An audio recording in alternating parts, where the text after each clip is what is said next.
Welcome, my peeps, my peoples. Peep Squad is in the building, baby. We're going to the top, to the top, to the top, baby. We're going to bring others with us. So please become a part of Notification Squad. Peep Squad, hit that notification bell, baby. Know each and every time I drop a video and tell me what's on your mind. So let's get into it. Let's talk about Growing Up Hip Hop LA Season 5, Episode 6. It's going down, baby. I'm like, Lord have mercy. What is happening with this situation? It's a whole bunch of shit going on. Like somebody trying to take somebody else's spot. You want parents to be accountable. You want relationships to be broken up. We want respect. We don't want the clowning. It is just so much fugaziness going on, baby. I was like, we TV is savages. Savages, savages, savages. For real, for real. I'm just like, we TV don't be playing around. I don't know who be editing, who be doing what they need to do over there, but we TV knows exactly what people want and what people are going to pay attention to and want to be involved in. I was like, Lord have mercy. I know it's about time. What's up, Latoya? I'm telling you, my family be all up in my business. I had so much, every time I try to plan a live, you know, they don't want me to have quality time with my peeps and my peoples. Hey, Diana Reynolds, how you doing, baby? What's going on? Like, this is some shit. I was like, yo, hopefully none of this shit hits the streets, for real, because Little Twist is talking very saucy, and he said it was a joke, but you can't keep making the same joke after joke after joke, baby, and you think that the Millers ain't gonna respond. We know who freaking, Master P is and what he's about, and what he has done for generations, and everything else like that. What's up, Mike Quarter? What's going on? What's up, Anita Garter? What's going on? When Little Twist gets some gangster, I don't know, baby, but you know what? I kind of think the situation is that he saw an opening, and I can't even hate on him from that. He saw an opening where he can get in, where his foot can get in, because kind of like Romeo stepping away, and they need to start the show. They need somebody that's everybody else is not really doing music or hasn't been in the business like that, and Little Twist, he saw his way in the door. And it is what it is. He saw his way in the door, you know what I mean? And it's just like, yo, he's hungry, he's trying to eat, and basically this is his chance to get back and good to get back in Hollywood, to basically get some press, some publicity, and promote his album and have people talking about him and thinking about him again, you know what I mean? Because he was used up by Lil Wayne. Lil Wayne protected him for a little bit and had his back, but Lil Wayne got his issues. Lil Twist had a little issue too as well, with pop that pill. And then Justin Bieber used, Lil Twist and stole his swag. So he's been used up a lot, and now he got another chance, and it's just like, yo, WeTV want to do business with him, and they kind of like want to make him the face of the show. And even the beginning of the show, he's talking about ICD. He's coming at Romeo like that, you know what I mean? So therefore, Romeo's out. We need somebody in, and Bow Wow is out for now, as we know of, until something happens. He's not big enough, but they're trying to. So once you get a machine behind you, I like Little Twist too, Latoya. All the ladies like Little Twist, baby. That's why he's getting popular, because if you go to his Instagram, you go to his stuff, basically he got the same numbers we all got. Hey, Nuku, Sky, what's going on? Hell yeah, you in the building. How you been? What's good with you? I always see you on the community wall, baby. I'm so glad you made it. So let's just get into this situation. And I was just like, did y'all think that Pep was going to go against Egypt? Did y'all think that Pep was going to talk down or talk bad about Egypt? Oh, nah, that shit wasn't going to happen. If you thought that Pep was going to have a come to Jesus moment on TV, you got it twisted. Twist is not the main man for the job. I think they're going to try to make it that way. And they need somebody desperately, because now you have, Dame Dash is gone. You have Romeo's gone. Master P's gone. And Bow Wow is not. He's just only here for Angela to help her through this situation too as well. So therefore, they need somebody that's right on deck, somebody to finish out this season. And Little Twist is the man for the job. And I don't blame him. He got to do what he got to do. And I know a lot of people coming at Master P like, yo, look how you doing. Let your son handle his business. I totally get it. I totally understand, what they saying and everything else like that. But let me tell you, my daddy will be right there with me every step of the mother effing way, because he will want me to see how I handle the situation. He will want me to see, like what's going on and what's happening, how this person's acting, moving and behaving in the words that they speak. Because sometimes people can speak and tell you everything that they want to do and everything that they're going to do. And that comes with experience and knowledge. And so he will be there so he can teach me afterwards, after the meeting, after we get the shit settled or whatever, to show me that person's behavior, this person's behavior. Because when they dead and gone, they want to make sure that their child's protected, because he's showing, Romeo how to move too as well. Even though he's 35, he can still learn from a genius like Master P. And what Master P did to the hip hop game, Master P was the only one with a record label when with so many different rappers was falling off and dropping off and getting used and abused by the record labels, and they couldn't get a deal, or they got ran out of their city and their town. You know where they went to? They went to Master P. They went to No Limit Records. And Master P helped create the legends that we have today. So he's teaching his son, so Romeo can teach his son and his children too as well. But to a lot of us, it's like, yo, back up and let your son live. And that's what basically people are trying to say. Back up and let them live, because we don't see, Reverend Ron and Angela's business like this or that. And some people say if he was in her business, maybe situations wouldn't be like they are for her, Jojo, and Vanessa. Like, I don't think they're bad girls. I don't think nothing's wrong with them. I think they're doing their thing and they're living their life. But a lot of people say the position that Angela and Vanessa was put in and how they was raised with the silver spoon, they shouldn't be involved in any hood shit, you know what I mean? And living out of wedlock for like 7 or 8 years, you know what I'm saying? But everybody lives their life differently, so we can judge each and everybody's life, and people can judge Master P and how he's dealing with Romeo and all this other stuff. We can judge Little Twist too as well, but everybody lived their life a certain type of way. So let's get into this review, because I will be talking, baby. So we get Little Twist and basically Little Twist is basically saying like, yo, listen, it is what it is. Romeo got a problem. Romeo got a beef. What's going on? And one thing I want to give an advice to Little Twist is about like, yo, listen, Little Twist, we know you back home. We know you're not in LA anymore. Like, I know where you at. If I know where you at, Master P and Romeo know where you at. And I don't know where you at personally like you told me, but you told the world. So anyways, if you can just fix your Wi-Fi, baby, because even on Growing Up Hip Hop, it's a bad connection. And even when you on Instagram Live, it's a bad connection. But please fix your Wi-Fi, baby. Tell WeTV to put that shit in your contract where they give you super duper duper Wi-Fi. They did not let Angela handle her own business. I think when it comes to her and the situation with Sutton and having that relationship, yes, he is in their business. You are right. He is in their business. Jojo's in their business too as well. But they're saying, Jojo and, Vanessa basically saying that, we are peers, and basically saying Romeo is not their peers. You know what I mean? Hey, Sharice Moore, what's going on? So, that's what Jojo is saying. That's what Vanessa and Angela are trying to say. And also Boogie is trying to say that, Master P is not our peers. Let them, their generation and their age, twist. Lord have mercy. I ain't gonna pay no more attention to you, Diana. Lord have mercy. Let me take this picture off the screen. You wrong for that, baby girl. You're wrong for that, baby girl. So we got Brianna. She's happy and everything else like that because she has been vindicated. I know Diana's wrong that. We have Brianna. She's basically happy that she has been vindicated about Christina sleeping with her manager. Adonis. Adonis was supposed to be married. Adonis was supposed to be married or whatever the case may be, but he was really with Christina. And so Christina and Adonis allegedly is married, because this is what we're getting from Brianna Latrice too as well.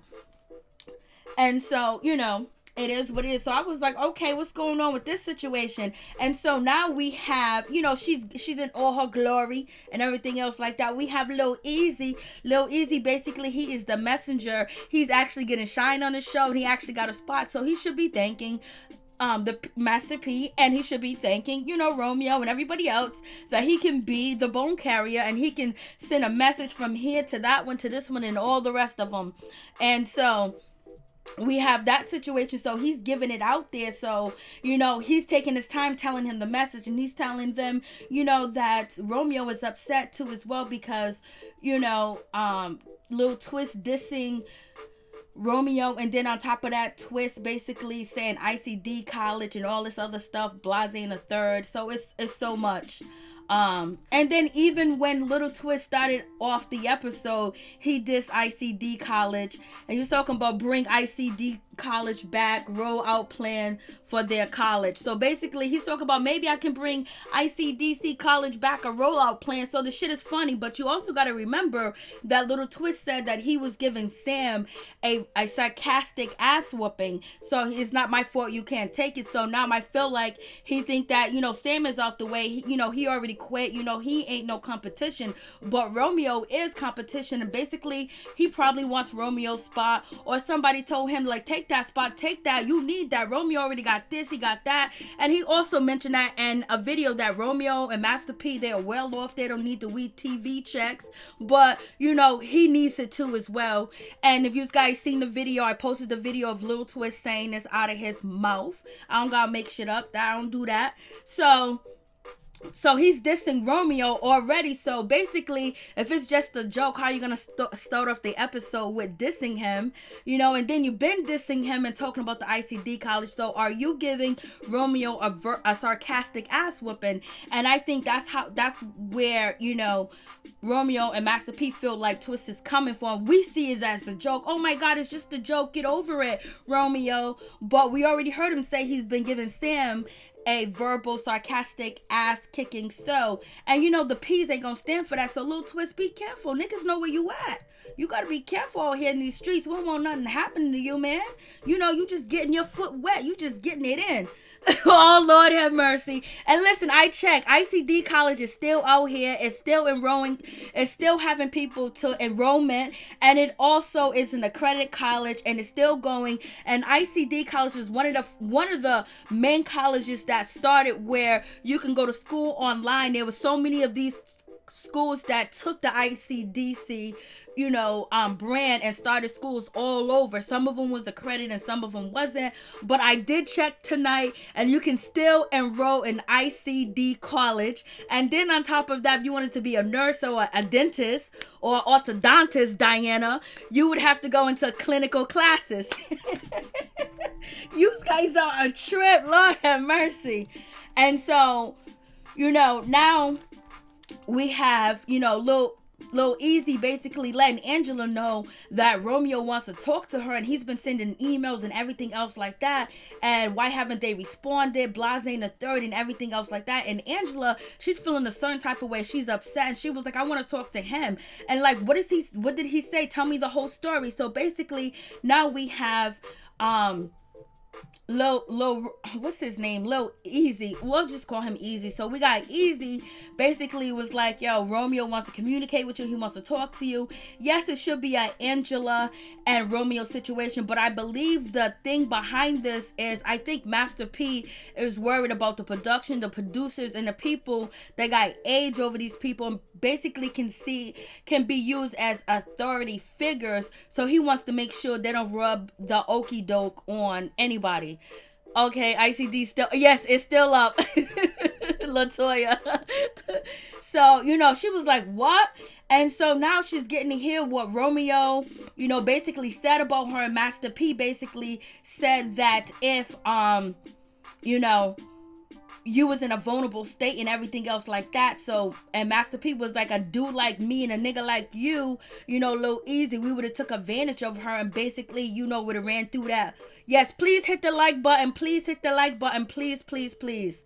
And so basically he's saying like, yo, we would have ran up in her. And we all know that there are some people that they're vultures and evil people that would try to prey up on you when you lose a loved one. They would try to get the money from you. They would try to get the insurance money from you. They would try to do everything to be in your life and take from you. And so basically Master P is saying that, a dude like me would have did that. Me and Easy would have did something like that. But, Romeo wouldn't do that, to Angela and everything else like that. Which, him saying that, hey, what's up, Norris Tony? That is not cool.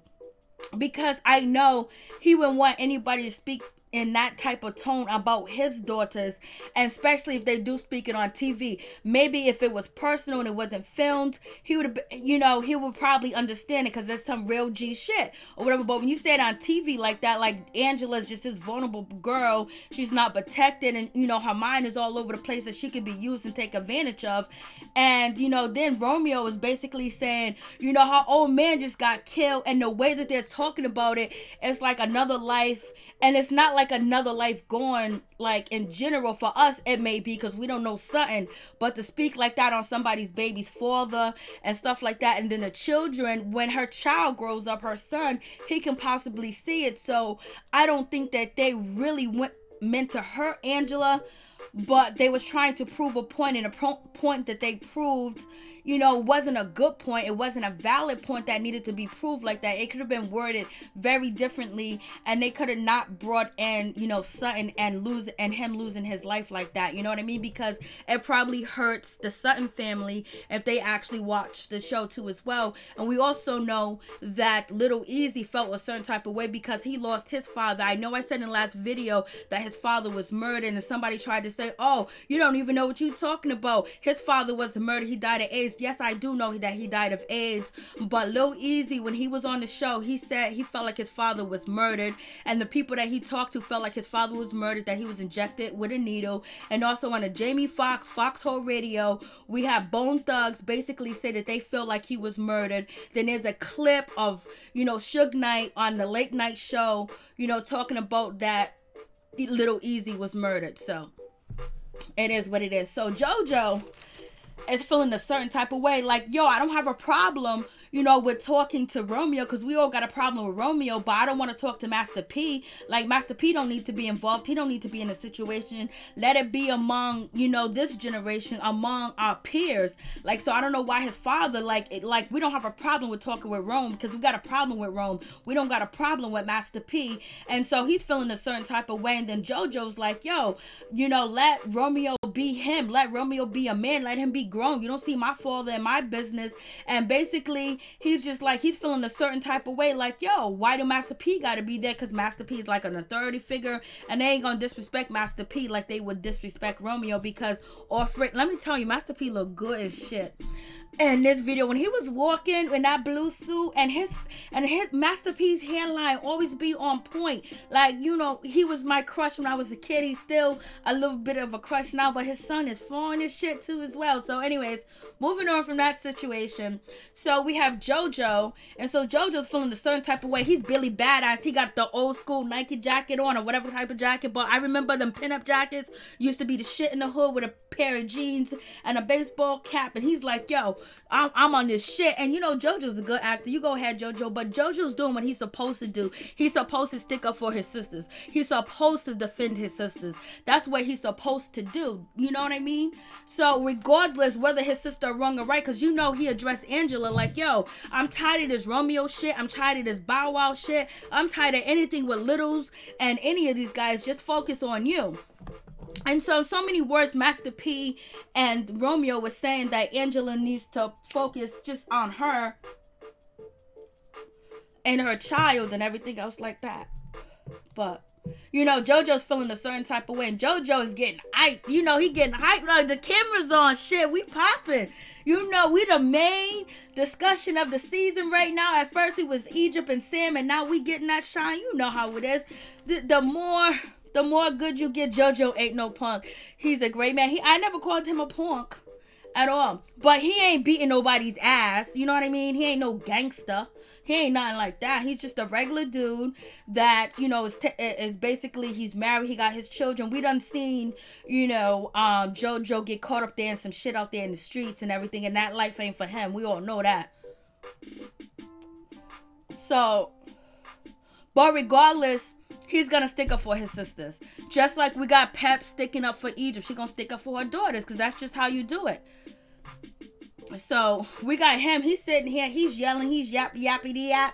Don't talk back. I don't know why that even came out. So anyways, moving on from that situation, you know, Angela was like, yo, this situation is just blowing up out of proportion. It's supposed to be a conversation between me and Romeo. Master P don't need to be there. He don't need to be there. And, you know, let Romeo speak for itself, because it's my problem. Now everybody's involved. Now it's a whole big situation. You know, Jojo did involve himself because he felt his sister was being disrespected, and he wanted Romeo to talk to his sister, and he didn't, because he was feeling amped too as well. This is TV. They amp shit up. They do what they gotta do. They got quotas to fill. They got drama that they need to make.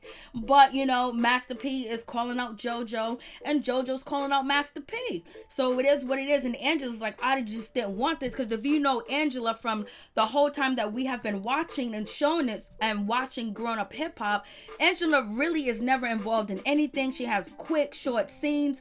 This season, she's putting in work.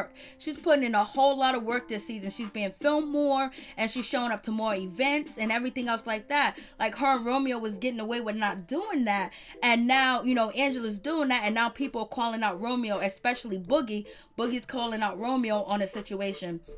And so Vanessa's feeling a certain type of way. She don't understand why Master P needs to be involved, why this situation is so blown up. And she's just like, you know, we're going to be there, but, you know, like, why does he have to be there? So they're really against, you know, Master P being there.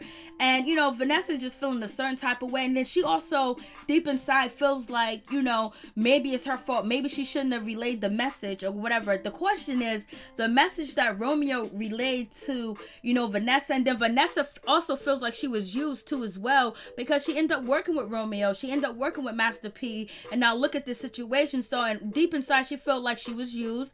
Deep inside, she feels like that, you know, she might be looked at as a traitor or whatever the case is, and she's feeling a certain type of way, and she's not happy about it. So it is what it is with Vanessa. And I was like, damn, and Vanessa is so nice and so sweet and shit, and you know, she feels like guilty about the situation. Yeah, the fake storyline was not gonna fly no more at all. And then, you know, we have Angela. She's calling Romeo on the phone. Basically, she wants to have a conversation with Romeo. Romeo said that he sent emails, but we find out that he didn't send the emails. It was emails that was forward over to production, and then they forwarded over to the cast. So she calls Romeo up to ask him a question like, what's the problem? What's the issue? What's going on? And basically, this is dramatic too as well. This is very dramatic too as well. But, you know, she's gonna call him, and you know he's not gonna pick up the phone because, hey, Kiki D, what's going on? What's good with you, baby? Hey, Lucy, how you doing? Hey, Katie, how you doing? Hey, Nelly, how you doing? So anyway, so now she's calling him, and you know he ain't gonna pick up because he already feel like something's going on with production. He feels like he's been looked at as the bad person. He's getting ready to quit, but he hasn't quit yet when this was actually filmed. But he was getting close to that situation because he felt like people were coming after Romeo online, basically calling him a male chauvinist pig, saying that he's not there for people, things that Boogie has said about, you know, about Romeo. Jojo calling out Romeo. They basically saying that Romeo's not there. You know, he says that he acts all cool with them. He only calls them when it's a day before shooting, and then after that he's done, he's through. So she calls him up. He's not gonna pick up the phone because, you know, he probably feel like he's being recorded, plus he don't want to talk to her either, and he don't want to give her nothing else that they can use against him too as well, because he feels like things are being used against him. But the biggest question I do have is when, you know, Romeo sat down with Vanessa and he said the things that he said about Angela with her Instagram picture, half naked, going on dates with guys, and everything else like that, saying that she's Angela Simmons. She doesn't have to do this. I just want to know if that completely came out of Romeo's mouth, and was it editing? Because now we know that the editing is fierce. Whoever they got over there are the best. So Romeo needs to answer that question. Now, if none of that was edited and he said that out his mouth, Angela had a right to respond to the situation. And she wanted that because it was on camera. You know how people go, oh, you can't talk about me on camera and then apologize to me privately. Who says that all the time? NeNeLeakes and everybody else. So she's feeling a certain type of way. And she was like, Romeo could never use me. He can never do that because he wasn't here. He wasn't in my heart. So you telling me that you never liked him. You never wanted to be with him. There was never nothing. So you guys been playing with us 4 or 5 seasons that you had something going on and it was nothing and it was fugazi and basically he wanted out, and now you looking at him a certain type of way and you ain't responding to his Bible quotes and you wasn't attracted to him and you didn't want nothing with him because he wasn't close, he wasn't in your heart, baby. So basically we've been bamboozled, we've been tricked. Well, we haven't been, because we all know that the shit was fake. But so she's basically saying Romeo could never get close to me like that, or use me, or take advantage of me, when I'm vulnerable, because he don't even got that swag. He ain't even in there. He can't even smell the punani. That's basically how she's saying. I'm just being so she was like, he ain't here. He ain't never been in my heart. He ain't never been in my heart. He ain't never been this close. She's pissed too. We ain't never seen Angela act, and she didn't act a fool, but we ain't never seen her actually give her real expression. Like, she's on some real shit now because this is actually real. All the other shit was bullshit that we've been watching. So it is what it is, and she feeling the certain. And it's crazy that they started this shit together and now they beefing, and he's leaving the show. And basically Angela has been throwing jabs out of that situation. Yes, she threw jabs last episode. She's been throwing jabs about the Bible quote. She's been throwing jabs about Romeo not being around. She's been throwing jabs. Vanessa did question Angela, has Romeo called, and she did him in a camera that he did call her, but then she'll say that he ain't never called me.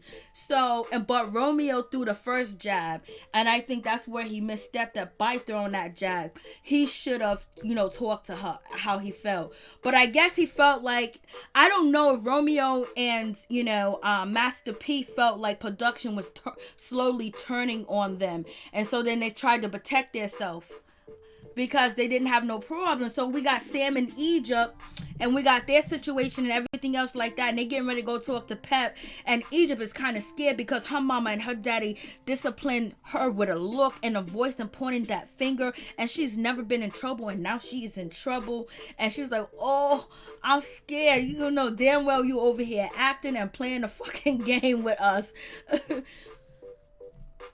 And so we have Sam and Egypt. Basically, they're rolling through. Let me see if I can get the top. I thought this shit was so funny, the way that they look. I don't know if it's me. Let me see if I can move this down. Like the way they're walking in the hallway and shit. They had to do this a couple of times. Can I move it? I can't even move it. Let me see. It won't let me move it.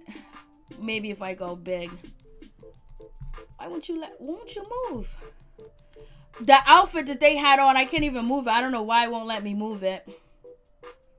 That kind of pissed me off. I don't know why it won't let me move it. But the way that they was like walking down a hallway, like they was some type of ride or die couple, like like they're about to shoot a music video. It was just too funny. In my opinion, it was just too funny, or whatever the case may be. So maybe I can't. Okay, I guess it's still saying that I'm live or whatever. But so to me, they look very funny walking down this hall. And so we have Pep. Basically Egypt and Sam is about to come through and everything else like that. And so she gets a call from the big sister. The big sister don't play no games, that's down in Jamaica, whatever.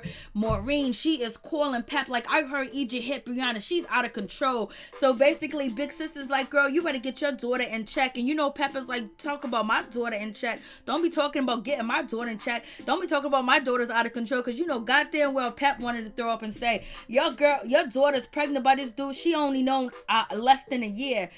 She wanted to say that, but Pep is not going to throw her family under the bus like that.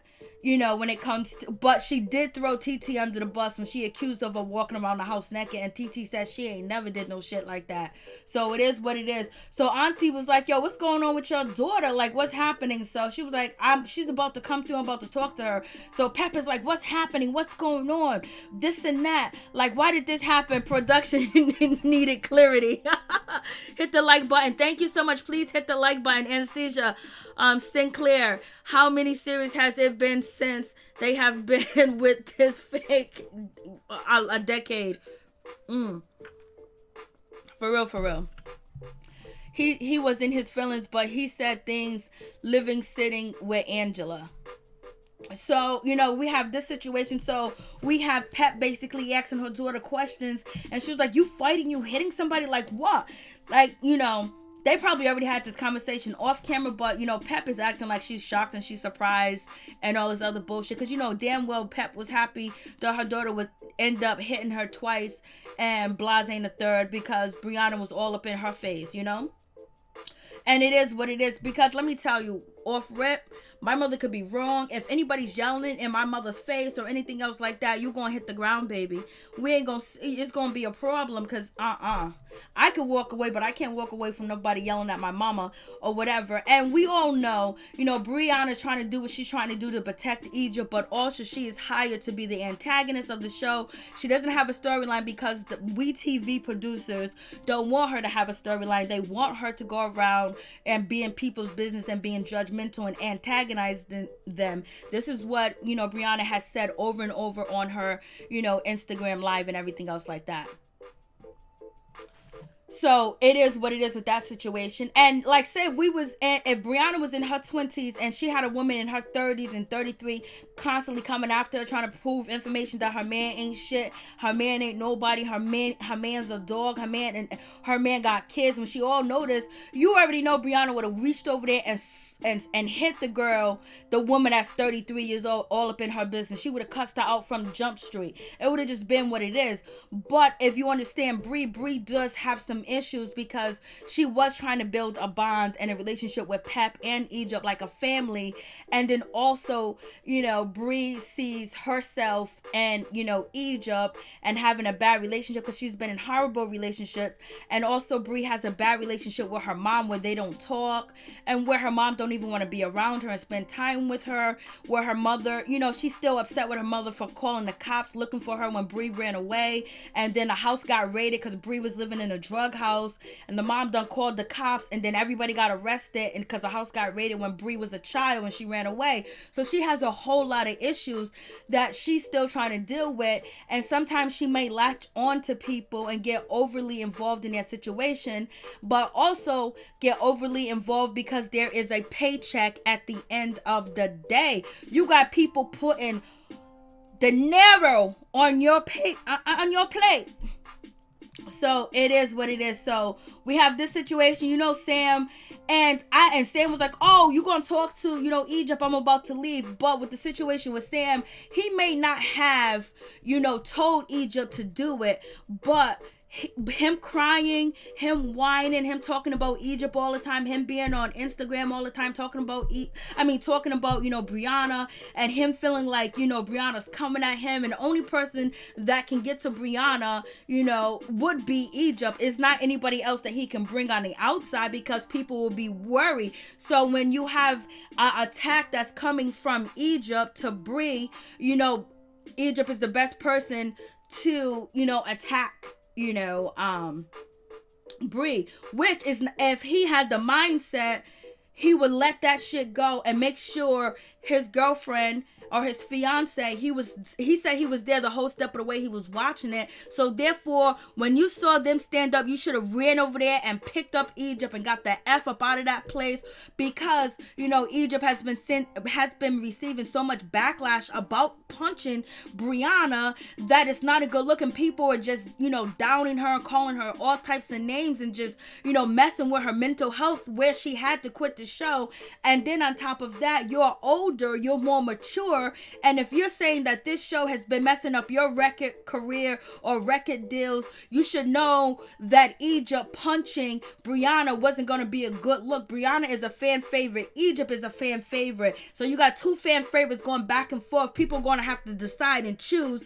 And when someone is clearly in the wrong because they hit them, then therefore. But let me tell you, ain't nobody going to yell up in my face, and ain't nobody going to point their hand in my face and talk to me like I'm irrelevant or address me as baby and child, because I'm going to remove myself from the situation because I don't like to disrespect people and I don't like to be disrespected. So it is what it is. So he's telling, Pep the story, Brianna kicked the chair, she jumped up, and yes, she did do all that. And Egypt was standing up there. It was already hostility going on with the conversation. And then on top of that, you got Bree that had like 9 or 15 shots of tequila and been drinking all day. And now production's going to try to have a productive conversation with Egypt.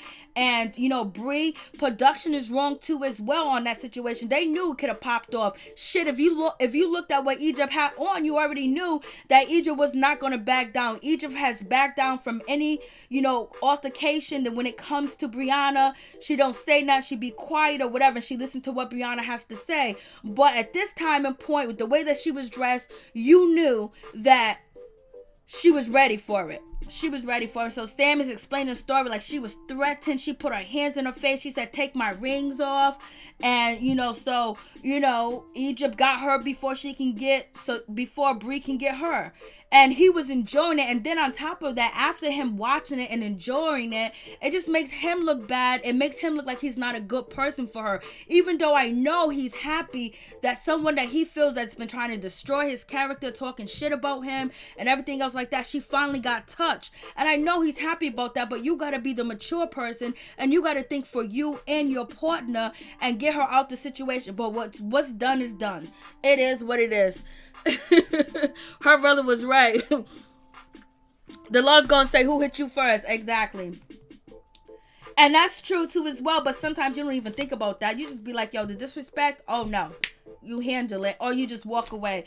And then the other part about it is, why couldn't Egypt explain the story herself? And so this is why people think that Sam is controlling, he's taking over her, because Egypt just seems like she gets lost. And I know she's very articulate and articulated when she talks, and how because I seen her do different things when it's not this much pressure of the camera.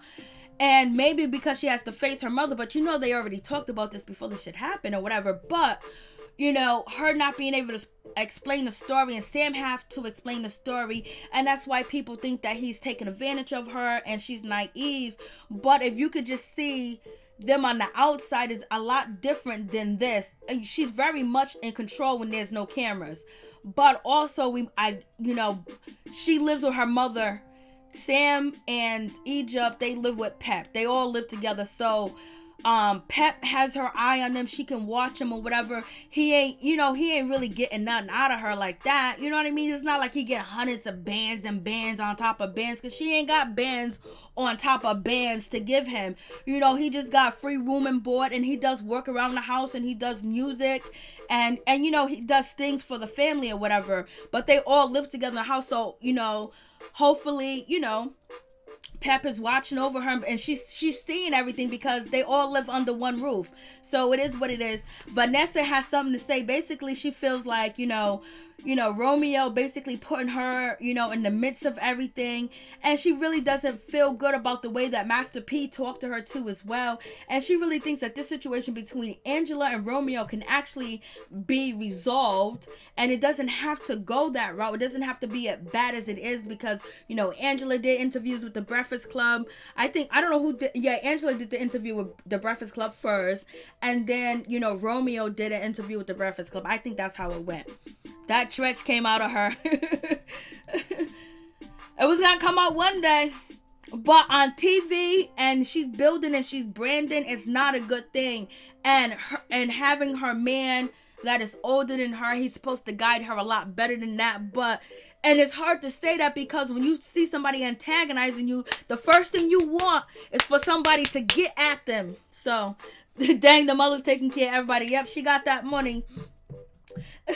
And what did Bree say? Bree, when she started off the season, she said, well, Pep needs to stop living her hip-hop days and worry about her daughter. I was like, girl, she lived her hip-hop days and she did what she had to do where she can afford a luxury, she can afford the luxury of life and the things that she has, and she's still doing tours. She got the biography coming out, the biopsy coming out on WeTV. She's still doing tours. People still paying money to see her. So she did something right, Bree. So don't try to, put Pep down. We know Pep ain't perfect, but we found out that Pep hasn't been drinking for 4 months. But I had already knew that she wasn't drinking. If you guys check out my Growing Up Hip Hop playlist, you will hear the interviews.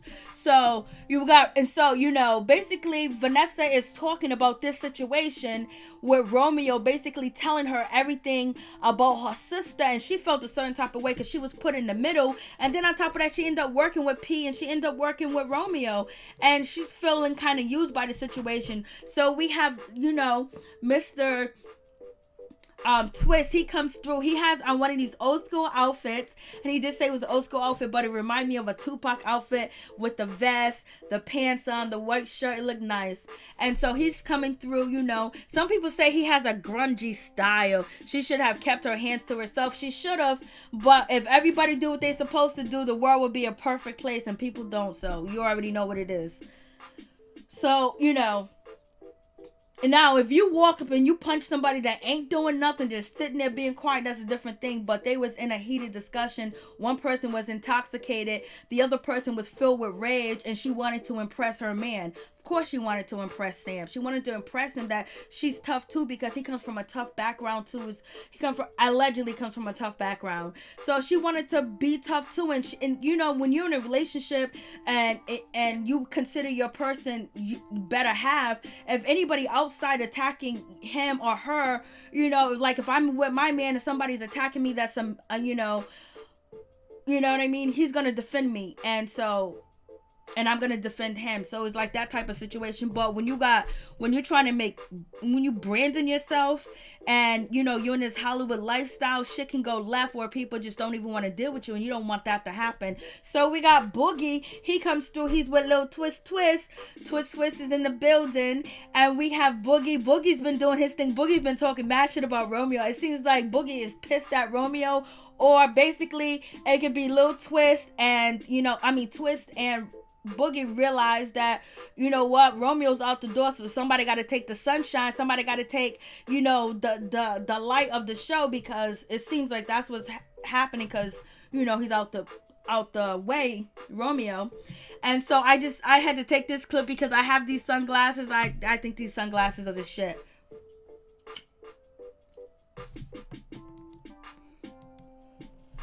And so we have, who the messenger is.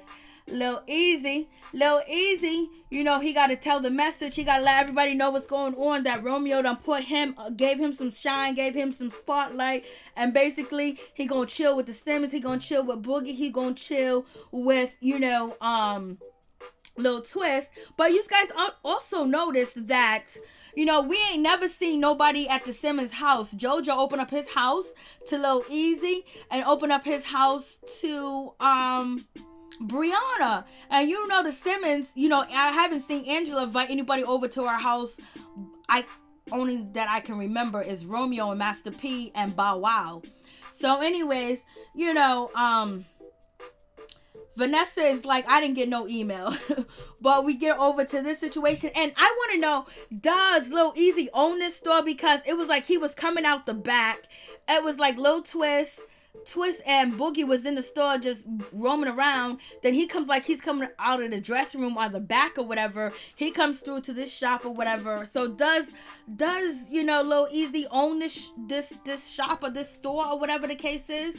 So he's about to relate a message, and basically, Boogie ain't trying to hear the situation. He don't want to meet up. He's trying to tell him that, Master P and Romeo wants to meet up with him and have a conversation with him and talk to him or whatever. Boogie was like, oh, what's the big deal? Like, what's going on? How come, Boogie's like, yo, I don't got no issue. Why can't he just talk to me? Or whatever. It's because Boogie has been calling out Romeo. He has been saying things about Romeo not being a good friend. And then WeTV is so shady. They posted the whole ICD commercial. They posted the whole ICDC commercial. So you know they was taking shots at Romeo. Romeo's out the door, and basically they need somebody to finish off the season and be like the star of the season. And right now, Lil Twist is fitting. Little Twist is, basically trying to fill them shoes too as well, and Boogie is trying to get in it too as well. So it's drama for them too as well, because Lil Twist keeps bringing up ICD College, the beginning of the episode, and now he's dissing ICD College too as well, and then the producer threw in the commercial. But, everybody says that it is funny, like the ICDC commercials, were funny back in the day. Or whatever the case may be with that situation. So, Boogie was like, I'll go, but what problem do I have with Romeo? Like, he ain't around. He don't be coming through. I don't be seeing him like that. He don't be filming with us, Blase the third. And so you got Lil Twist was like, yo, let me tell you, if a man want to talk to me, he better come and talk to me to his face. And he better have a conversation with me. Like, he don't send no messenger, a man-to-man type of situation. So, Lil Twist is talking. He's saying how he feels about the situation. He's standing up like, yo, you don't send no messenger and making a messenger out of you. And then Lil Twist said that Romeo better go find somebody to love and let go, because he better find somebody to love, because we all know that Angela don't love him like that.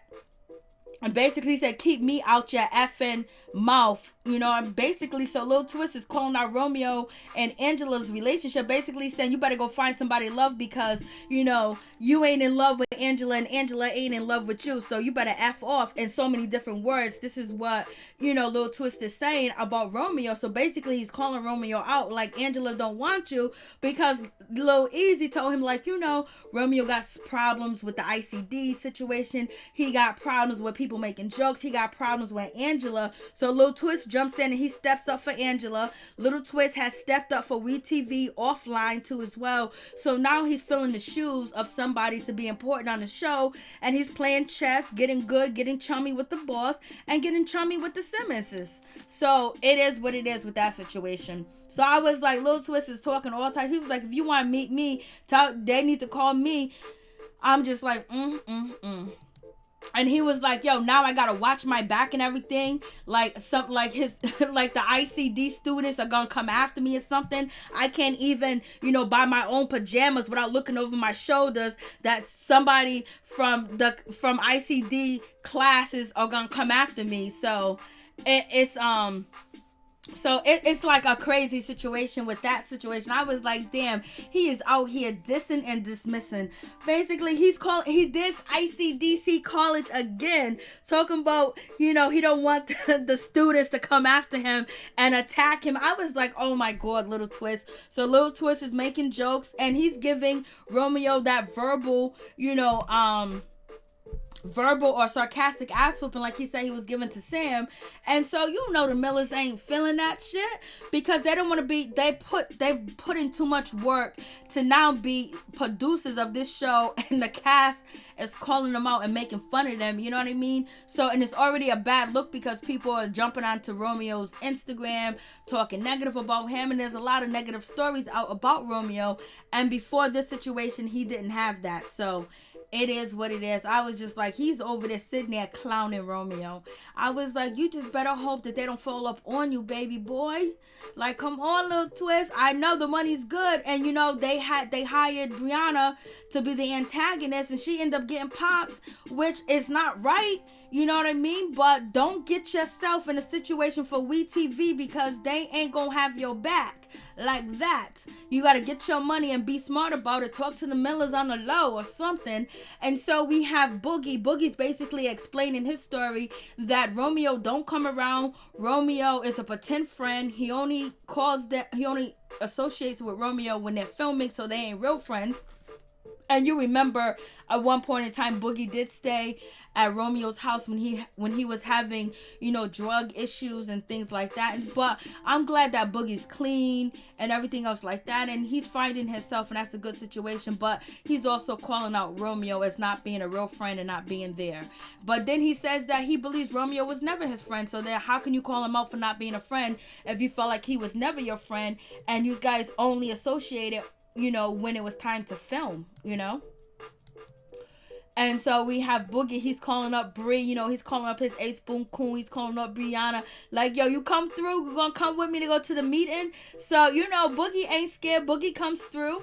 And, he's coming to the meeting. And Jojo's feeling a certain type of way. Because, a lot of these, celebrities don't watch their own show sometimes. They just film and keep it moving. And he said he went back and he watched the episode where Vanessa was talking to Master P. And he didn't like the way that Master P was dissing him, calling him soft, calling him a bubblegum gangster. Master P said the Academy Award goes to the bubblegum gangster, fake thug comedian is, Jojo, because, Jojo was outside of the club and he was yelling and he was screaming and he was rah and bout it and everything else like that. And so he was like, Vanessa, how come you didn't tell me Master P said that to you? And I'm going to tell you, the conversation with Master P and Vanessa, I didn't like because, maybe Master P had a mind behind it that he didn't want to give the cameras this, he didn't want to give the cameras that, and he was already feeling shaky about production. But the way he didn't let Vanessa get her spill out or talk,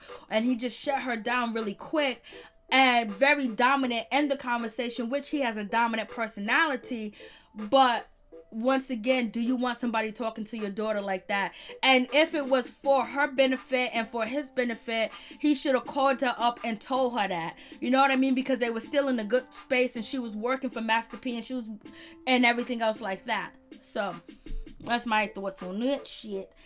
But I thought the conversation, and Vanessa was trying to get things out, and we don't know the things that Vanessa was trying to get out is something that production fed her to say or told her to say this, and see what kind of reaction you get, because you don't know what's going on. All we know is everybody is saying that WeTV is savage, but they pay you a whole lot of money for the bullshit. So we got Master P laughing at Jojo, calling him a fake gangster, this and that, blasting the third. How would Master P feel if Rev Ron said that about Romeo? But Romeo didn't do anything that was gangster type of activity. But Rev Ron can get on the show and say, I don't like the way that this man disrespect my daughter and lied to her. How would Master P then internalize that? But then you also got to look at the background as the people behind WeTV trying to bring the reputation of Master P and his son down, because they had an immaculate reputation and they've been very prestigious in the community of hip hop. And so moving on from that situation, we got Brianna Latrice. She's up in the house and she's chilling. And Jojo was like, yo, look at this. Brianna's with us. Brianna's here. Brianna's there. Yeah, at first y'all wouldn't film with her. Y'all didn't want nothing to do with her. Angela was trying to get her fired. Now all of a sudden you need her because the show is crashing and burning. And that's why Jojo's on the show, because the shit's crashing. It was crashing and burning. So, they gotta, bend down a little bit. They gotta show Brianna some respect. They gotta put some respect on her name. And like, Brianna said, it's like, yo, listen, the Master P, they want respect on their name, and that's what it is. They want respect, and they feel like, they ain't let nobody else disrespect them, say anything negative about them, or whatever the case may be. And now they're not gonna let their reputation and their brand be destroyed by WeTV, but they have put their foot in their mouth too as well. They have not been perfect. No one has been perfect.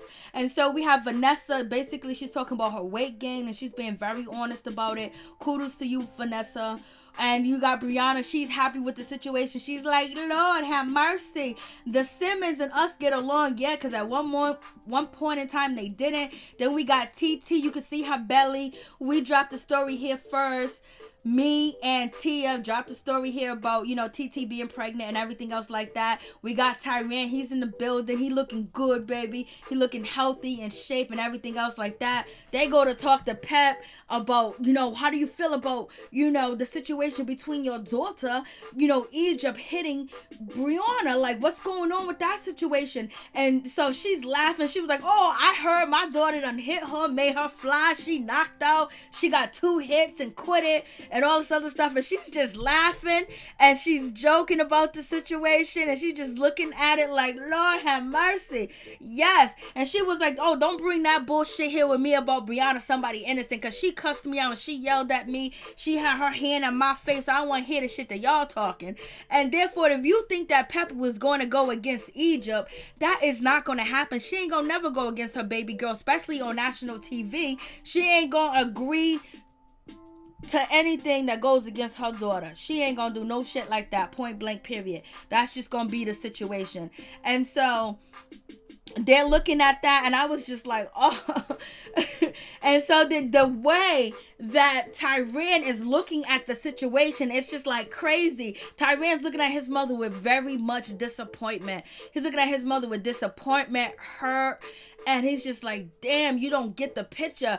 Brianna, somebody had to get her spiced up. Somebody had to get her started. Like Sam got her started over there at the, engagement party when he said, Trepa, get her. And you said, so basically Tyran was like, yo, you don't see this shit? You don't see what's happening? You don't see this? And so we have, TT's looking at her like shocked and surprised. I don't why they know Pep better than we do. How did they think that what they were going to say was going to change anything? This shit is for cameras all day, every day. This is camera. Because they know damn well their mother ain't trying to hear none of that shit that they speaking, and they already know her. Because, Pep is TT's aunt and Tyran is her son.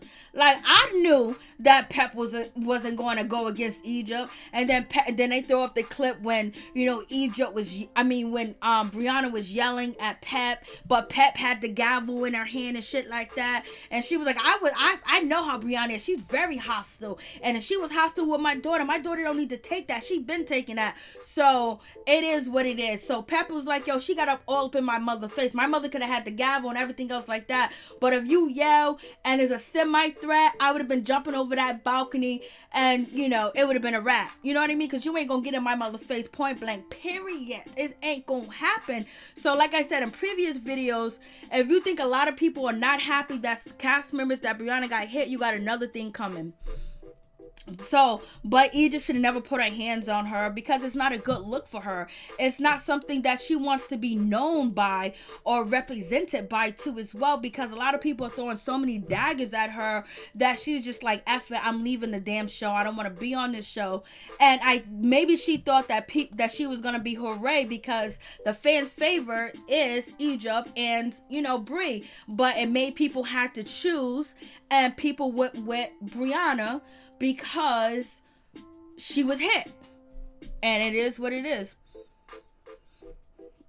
Right? Not my mama at all, baby. You wouldn't even, I wish you would make an angry face on my, I wish you would. Then you disrespect my mama on TV? I gotta live with that shit. Everybody gonna point that at me. Like, nah, it gotta be some checking. So it's a lot of things that added up to Egypt attacking Brie, which she shouldn't have. She should have just removed herself when she felt like the conversation wasn't going anywhere, or Sam should have removed her from the situation. But it seems like Bao tried to run and get Egypt, but Lil Easy stopped him. I don't know if that is actually factual, because they talk about the editing and things like that. So and we got Pep here. She's happy. She's congratulating her daughter, and she was like, ooh, I'm glad my baby did something. Lord have mercy. Pep is sitting there. If you thought that Pep was going to have a different reaction, you you must have been watching a whole different show. So we got, Brianna. She comes through to support Boogie. They're joking in the car, basically talking about, is this an intervention and blah, blah, blah, because that happened with Boogie back in the day. And basically, Boogie's calling out Romeo again, saying he ain't a friend. He don't call, he don't check up, he don't do none of this. Blase ain't a third. And so Lil Easy's there, and Boogie's feeling a certain type of way because why ain't, Master P and Romeo's there? But they were there the whole time, and, nobody showed up. So if anything, I know the conversation between Boogie and P is gonna go the wrong way. I know somebody said that suit that Master P had on was too tight, but his ass looked good. I'm sorry. And so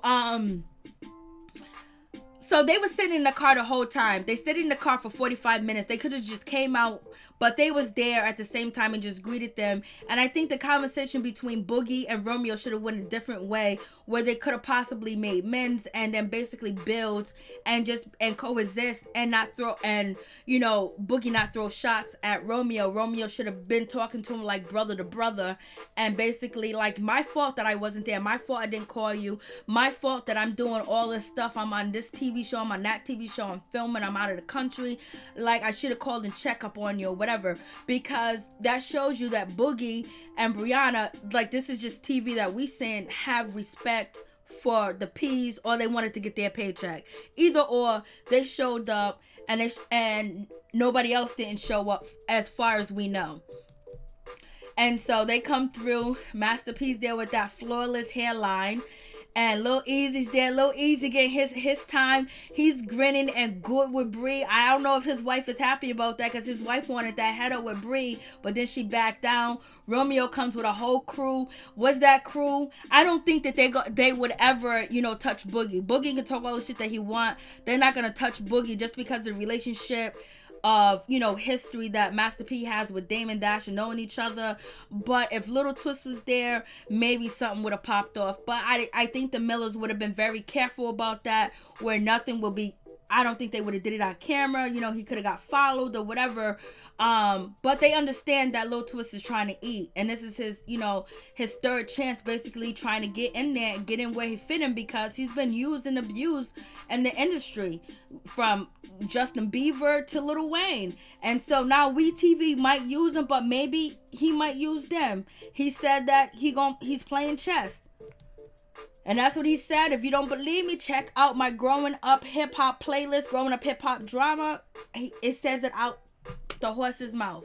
So all these other people are here that don't need to be. So, but it doesn't scare Boogie. So, Mr. Damon Dash, you call your son soft and basically getting on him. Your son ain't scared. Your son didn't back down. Your son didn't run. Your son stood up on his 10 toes and faced that situation, whether it was good or bad. So we're gonna see what happens. I was like, so I'm kind of pissed off because everything wasn't shown like we wanted it to be shown. Like, I wanted to see the whole meeting, but we didn't get it. But if anybody want to call in and tell me how you feel about the situation, call in. I got the phone lines open, because this is a real hot discussion. And about Lil Twist, Romeo, Egypt, Sam, Brianna, and Angela and Romeo. So if you guys want to call in. I'll leave the phone lines open. So that's it. I was like, this shit is getting real messy, because it ain't even on. It's outside of the show. So it's gonna be something. Gossip Girl 20. Mr. Simmons will never degrade himself by acting a whole clown on TV. Rev Ron carries himself with respect. Cherie Moore, he's flying up that hill talking about let's go. He was. They were sitting in that car so long, that's why his suit is kind of the number's right on the screen. Just call in. Jordan. Tell me what you think, because I've been dropping a whole lot of videos, letting everybody know what's going on. I still got more information that I need to drop that's exclusive, but I'm trying to hold back on it because it's kind of personal with this show. Tretch.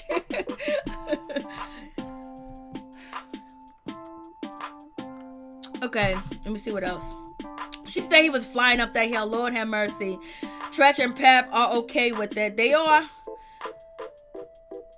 Right. Sam is no good. He's using Pep and her daughter. He can't be using them if they're allowing him to, and they want to help him. They want to further his career. They want him to be a star, because you heard Pep say that she wants to take care of Sam, and she don't ever want to let him go because of his childhood, because Sam had a very, very tough childhood, and you can tell how his childhood is affecting his adulthood when it comes to getting along with people, because he didn't get along with so many people, and he was picked on and bullied and made fun of because he's biracial. So he had a lot that he went through. So Pep wants to give him everything, and Egypt wants to, lay down and give him whatever it is, because they want to see him succeed. So I don't know if he's using them, if they're saying, take it, we want to do this for you, Claire. And what about if the shoe was on the other feet, and that was Mr. Simmons yelling and disrespecting Romeo? It would be a whole nother story. Gospel Girl 20, it's toxic if you are in a relationship with a person who aligns you from your friends and family. Well, TT and Sam didn't get along. Okay, that's one person. And Bree and, Egypt, it's not really a good match as friendship because of the age difference. Not only that, but Bree and Egypt on two different levels and two different things. And I believe that Bree is going through a lot, and she's suffering through a lot too as well when it comes to her childhood. And basically she still doesn't have the relationship with her mom that she wants, and her mom's still not trying to spend time with her and hang out with her or want to spend time with her. And she said this all today on her Instagram live. Her and her mother was going back and forth, and it was really sad. And also Bree did say that Pep doesn't love Egypt, and that's why she jumped in and she was showing Egypt love, because Brianna said that she doesn't believe that Pep loves her daughter. And then what would people think about her relationship with her mom? She said, I call my mom sister because she hasn't been a mother. So it's a whole lot, Claire. It is. Does that all time has been doing since the 80s? He's a loudmouth. Lord have mercy. Master P came to show power, but when Rick Ross showed up, the level is uneven. Who's Rick Ross showed up? Okay, I didn't hear. I guess I missed. You just called in. 901. Okay. And damn, I didn't even know it was 2 o'clock in the morning. Shit.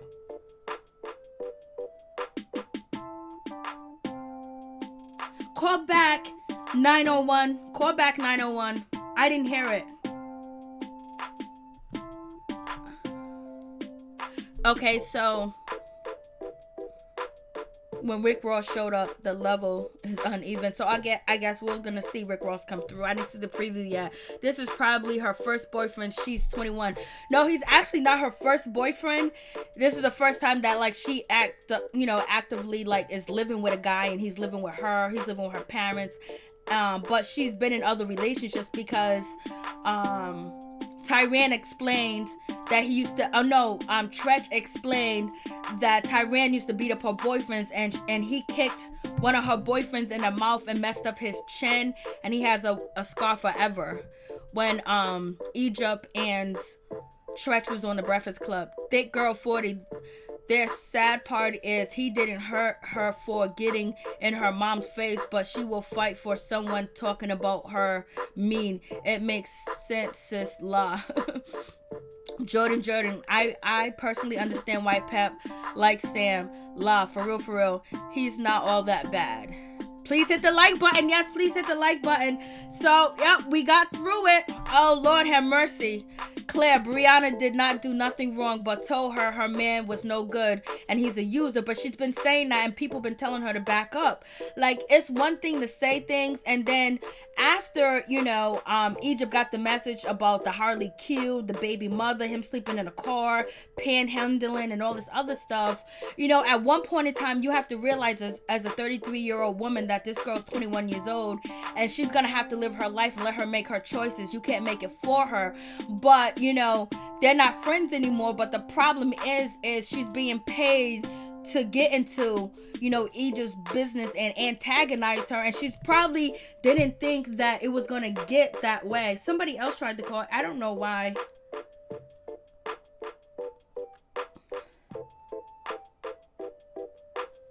So it's not like a situation where it's all the way genuinely, it's all the way like real, because you're being paid to do what you're doing.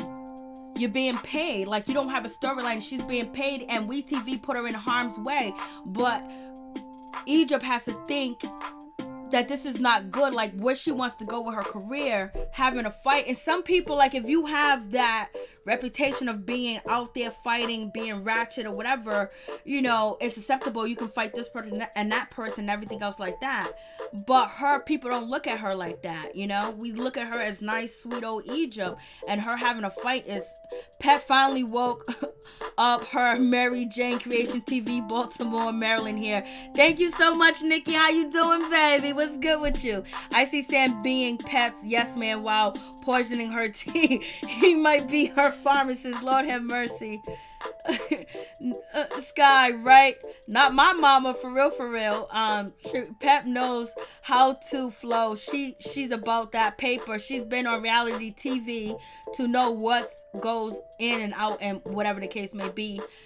And that's why you have, you know, TT basically was like, you gotta do damage control. Pepa treats Sam better than she do Tyran. Blessing. Yo, what's up? And I found out that Tyran doesn't ask his mother for anything. And so I guess a closed mouth don't get fed. If you don't ask for nothing, you don't get nothing. But, you know, I think Tyran just wants to live independently on his own. And when we seen the counseling session between Pep and Tyran, that was really sad. Thick Girl 40, Pep loves Sam more than that. She birthed him. What the F? Lord have mercy, Thick Girl 40. Pep treats Sam more. Okay. Jordan entertaining. Thank you. I appreciate that. Cherie more disrespectful. The suit was too high and hunched up in his back. Yeah, it was you, Cherie. I thought he looked good. Stan V, Gossip Girl, exactly. Samantha So, Little Twist and Brianna seem genuine, and I didn't see the part where Egypt supposedly laid hands on Bree, and if she did, why wouldn't Bree defend herself? Because Bree was intoxicated. She told us that she had like 40 shots. I mean, not 40 shots, like 15 shots, 16 shots. She was drinking, and Egypt hasn't fought. Egypt hasn't been in a fight. Egypt has never responded back to Bree, and so, you know, Bree from the streets, like, yo, when that girl came through with all black on, her hair up in a ponytail, no earrings, no jewelry on, no nothing. She should have realized the situation had changed, and WeTV would rather get the footage and knowing that you got knocked out, allegedly, twice. You got hit. Egypt said she punched her really hard the first time, and then the second time it was a little tap or whatever. Bosley in the third. She shouldn't have put her hands on her, but Bree being 33 and from the streets, she should have recognized. She thought that everything was gonna be cool, and it wasn't. You know, and she slept. When she slept, Egypt woke up. That's what happened, and it's not a good look. It's not a good situation because nobody want to see them fighting, or, you know, we don't want to see Bree go after Egypt or catch Egypt, you know, out there in the street or whatever. But, you know, it is what it is. Shit happens. And they're never gonna probably sit down and have a conversation and talk about it. It would be nice if they do. But there's a lot of issues that these people have. They're on TV, but a lot of them have a lot of personal issues. And sometimes the shit come out on TV. Sometimes the things happen the way it does because if you know Sam's history and you know Bree's history, you know, they're very troubled individuals. Very troubled, and they really had very hard lives. They really had hard knock lives. Like, you know, if you notice, you don't see, we got Sam, and we seen Sam's mother. They came on the show, and Sam's sister came on the show for the engagement. But since then, we didn't even know Sam's father existed. But now we do. And I had a conversation with his father and everything. His father explained Sam's, you know, emotional problems and things that he endured, you know, that kind of affects him now. And then you have Brianna. You haven't seen Brianna's, you know, mother on the show. You haven't seen Brianna's father on the show. Basically, she's filming by herself when you have multiple people that have their family members on the show or somebody supporting them, and Bree doesn't have anybody. And basically, you know, WeTV is telling her to do this, do that, blase in the third, and they're paying her good, and she's living a good life, where she could be on IG for 20 to 40 hours a day and pay and entertain people. So therefore, she's gonna do what she's gonna do to eat. You know what I mean? So it is what it is. It's just that this situation, she got caught off guard, and she didn't know Egypt was gonna hit her. She didn't know Egypt was gonna respond back to the situation, and that's what happened. And you can see when Egypt hit Bree, you could see the fear in her eyes. You could see the fear in, Egypt's eyes. It was something very brand new to her, and Sam should have protected her from that situation and protected her from the backlash. And anybody that had love for Egypt should have removed her so she wouldn't do that, because ultimately the backlash led to her leaving the show. She didn't leave the show because of Sam. She left the show because everybody be cussing her out, calling her this, calling her that. And it's like, why did you attack Bree? Why did you do that? And then, the negativity that she looks like, people's calling her dumb, calling her naive, not the people on the show, but people in real life that are in her Instagram live and in her videos talking crap. So it wears on you, and she's young. That's too much for these young people to deal with. And Bree has been through so much. She can deal with it all. She can deal with being the antagonist. She can deal with, minding other people's business and all that other stuff. She can deal with all that. Everybody else can't. Nicole, hey chat, hey, what's up, Nicole? Gossip Girl 20. Egypt gonna head over to WeTV Network. She could be a wrestler, Gossip Girl. For real, she could, because she has the look, she can act it out and everything. Poke, it was all BS. The jealousy of Romeo, period. He was executive producers and left money on the table. He left the money on the table. And plus, you got Lil Twist and you got Boogie coming through trying to fill them shoes. You even got Jojo trying to fill them shoes, because I think they seen the writing on the wall that when we stopped not seeing Romeo and him not showing up and none of that, and he disappeared for a while. It was on the wall. So basically, how do I create controversy? How do I come after the head person of the show, which is Romeo? I throw jabs and I throw jokes at him, or whatever the case may be. If he gets mad, he gets mad. And you don't think production and producers are in their ear telling them what to do, how to say it, and they know they know. I don't know why.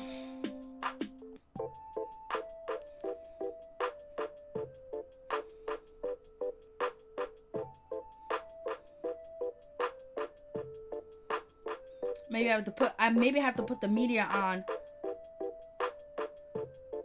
Okay, we got a message. I think Sounds need to get out of Egypt's vehicle on woman. Yes, I think Sam is manipulating. And I also think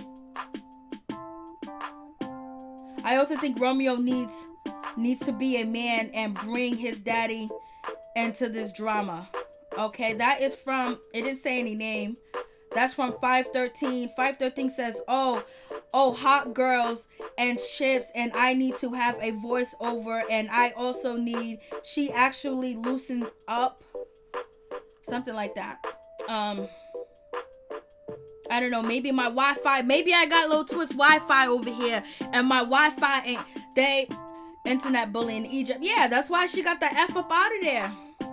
Yo, I wouldn't even want my daughter to go through what I see. I have posted in videos of the horrible things that they say to this girl. She's 21. And the sad thing, the people that are coming after Egypt are grown women. They're like my age. They're in their 30s. It ain't even little kids coming at Egypt like that. And then even the things that they say to Sam, it's like it's just, if you're a parent, you're like, oh my God. I mean, they say like the most horrible things to them. Like I wouldn't want anybody I love go through any shit like that. For real. And that's why every time you see Sam go live, his mother's always in, his live, because people are very mean. Like, they say things like, take yourself, do this, do that. And I mean, it's the most horrible shit in the world. Like, I have never seen, when it comes to reality TV, people get bullied like this online. I've never seen it. I've never seen it with anybody. I talk mad shit about certain people, but I would never go in there live and talk shit about them. I ask them questions. I'd be like, hey, You mind answering some questions for me? So I don't know. I think. Let's see. All right.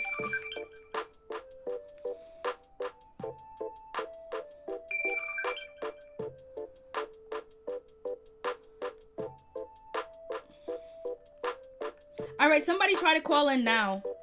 Maybe I fixed it.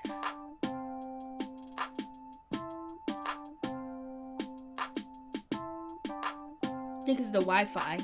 I got a little twist Wi-Fi over here.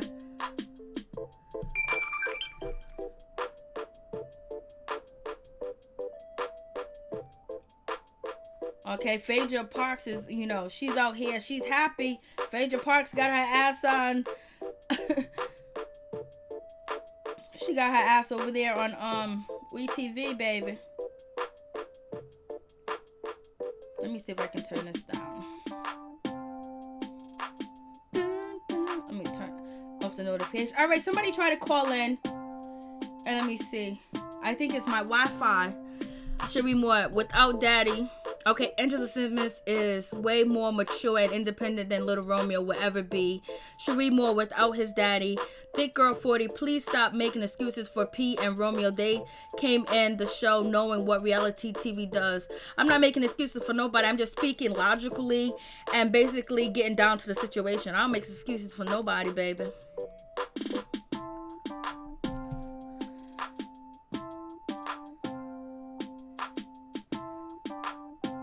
Okay, so this is Gossip Girl. I don't know you got my message. This is Coco from Cincinnati, Ohio. I think I am very proud of Egypt for standing up for a month, and I think Romeo needs to grow up and quit bringing his daddy and his drama. Thank you, and please give me a shout out from Cincinnati, Ohio.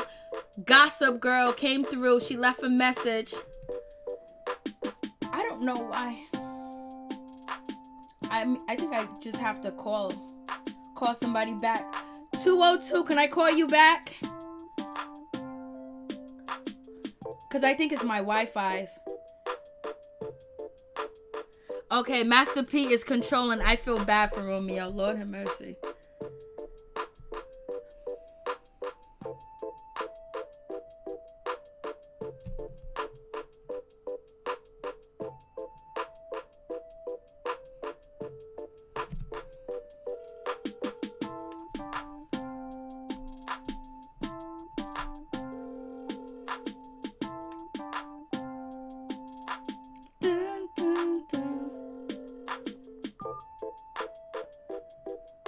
Okay, Jordan, they both going through the same. I am glad he got that kind of daddy he got. Hey, man, I'm telling you, my daddy is the same way. Because he'd be teaching me, then after the meeting, he'll be showing me and telling me everything and how to read people's behavior. This is what they mean. Because they want you to learn, because sometimes, you know what I mean? But I understand when it's on TV, people see things differently. And, you know, some people, parents are free, you know, basically let their kids live more. But it's a whole lot, and there's a whole lot that Master P and Romeo built. And so I don't think that he wanted like that. I don't think he wanted his son to be down, to his brand to be brought down. But I don't think that it's just, I don't think he thinks that it's just Twist, it's just, you know, Angela. I think he feels like there's production and producers behind it, and they have a master plan, because people, you know, he's been in this business long enough to know better. And the shit ain't good no more. So basically he is out the mother effing door. He done got his ass and his son up out the door. He said FWeTV. He dropped a video with TMZ showing that, you know, they're trying to have a storyline with Romeo and Angela being in love, and that shit didn't work out. And it is what it is. Yes, Master P is stunning Romeo's maturity. He's not allowing Romeo to grow. Romeo be traveling all over the world without his father doing his own thing. Romeo got his own mansion. I just feel like he doesn't want the producers or whatever. Okay, here we go. Finally, it rings. Hey, what's up? What's going on? It's Mary Jane. What's going on with you? What's going on? All right, so tell me what you think. First, tell me your name and where you calling from, and then tell me what you think.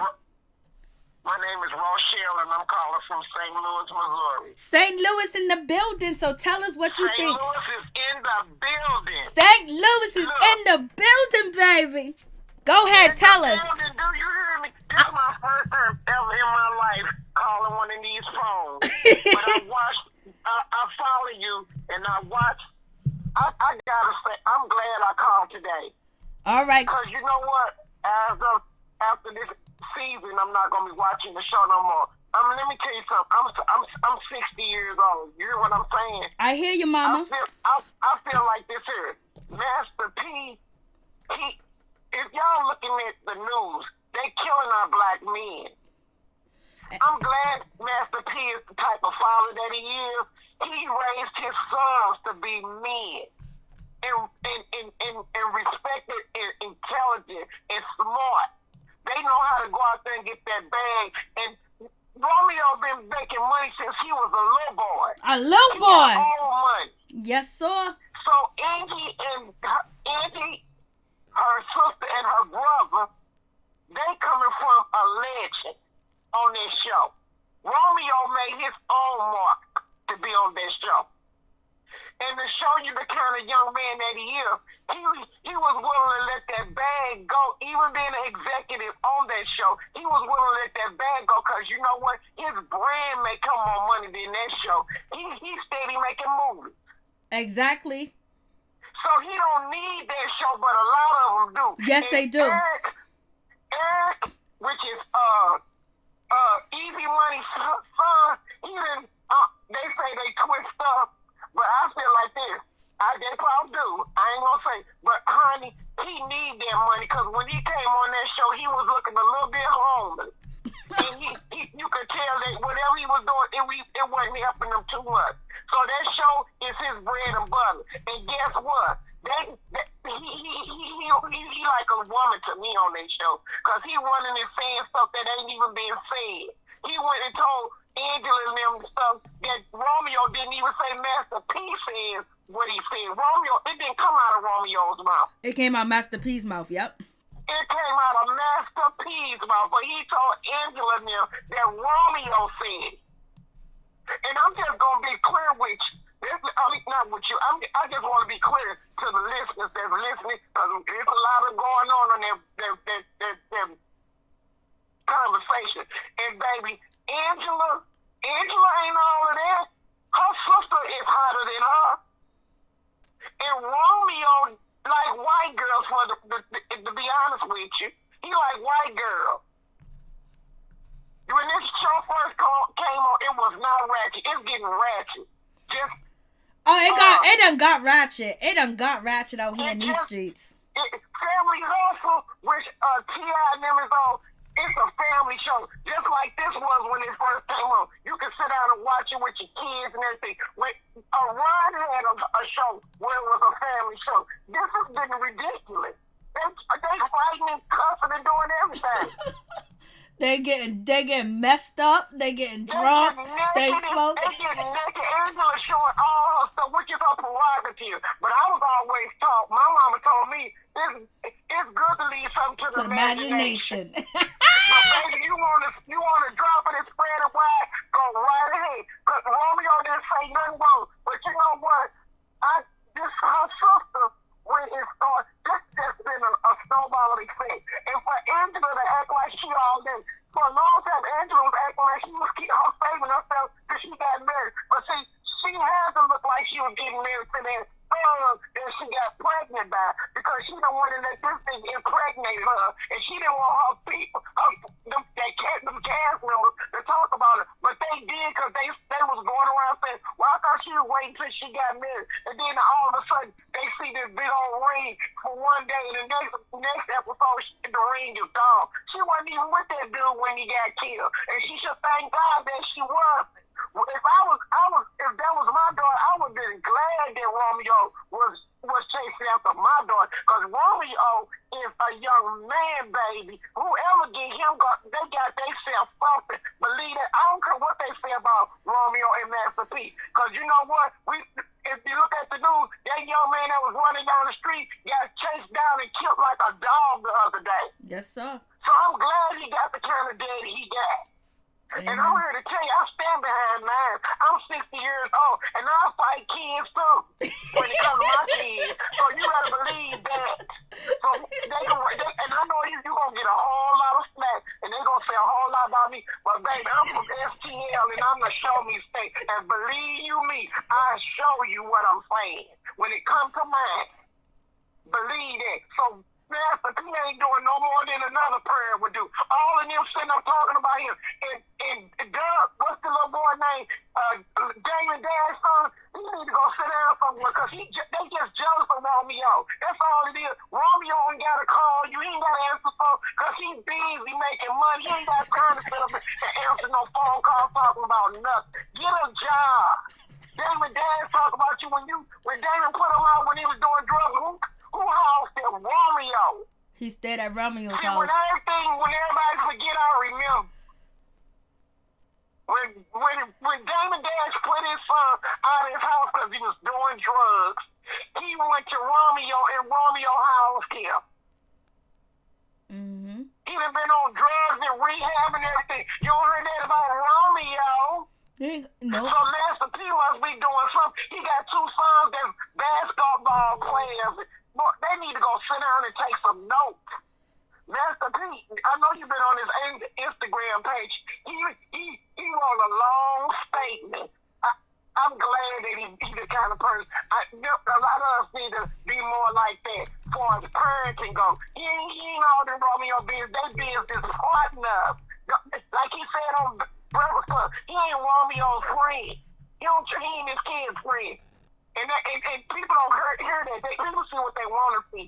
Don't hate, honey. Learn something from it and go get you that bag and learn how to take care of yourself and be a man. So when you do get a wife, you know how to take care of your family.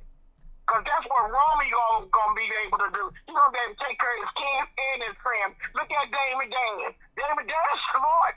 His son needs to listen to him. Because he's a good businessman too. Everybody make mistakes. Everybody make mistakes. But the bottom line is, this thing here, and we gonna see on the next episode coming up just how ratchet this finna get. I know Romeo and them glad they put that you get signed. Pastor to rest. Yep. And Paul Egypt. It's just that girl drinks. What's her name? That's on the show that was Mary J. Blige's stepdaughter. Brianna. That's her name. Brianna. She just don't know where to go. And Twist is Twist. He twists up. He needs somebody to unravel him. For real. Walk around in house clothes all day. Boy, go sit down somewhere. Oh, what? We know how you feel. Oh, shit. Yes, you do. Oh, yes. And I'm here to tell you, I ain't never been on one of these shows talking on the phone. I don't even say a whole lot on the feed, but I had to say something today because I am looking at these people just dogging them, and you know what? They need to get some magnifying glass and really look good because they ain't seeing what's really going on. But thank you for allowing me to call in. I appreciate it. I appreciate you too. St. Louis is in the building. Thank you. Yes, ma'am. God bless. Thank you. God bless you. Bye-bye. Bye-bye. So there you have it. I tried to get to Master P's Instagram page, but for some reason my screen thing won't work. I want to see what Master P had to say. So who's next? Anybody else going to call in? Somebody was calling in. Call back. Get it in. Tell us how you feel because there's been so much shit going on with this growing up hip hop. I be keeping up like I don't even know. That's Master P on the phone. I swear, Gossip Girl 20, you a mess. Crazy LB, thank you, St. Louis. Thank you, Crazy LB. Thank you for coming through, sweetheart. And please don't forget to check out Mike's Carter YouTube channel. Here we go.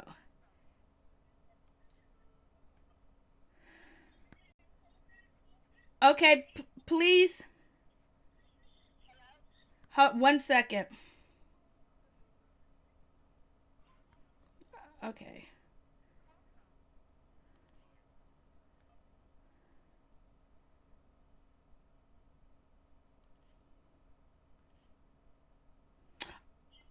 1 second. Hold on. Let me go back over. Can you hold on for a minute, please? Okay, thank you so much. I'm switching back over.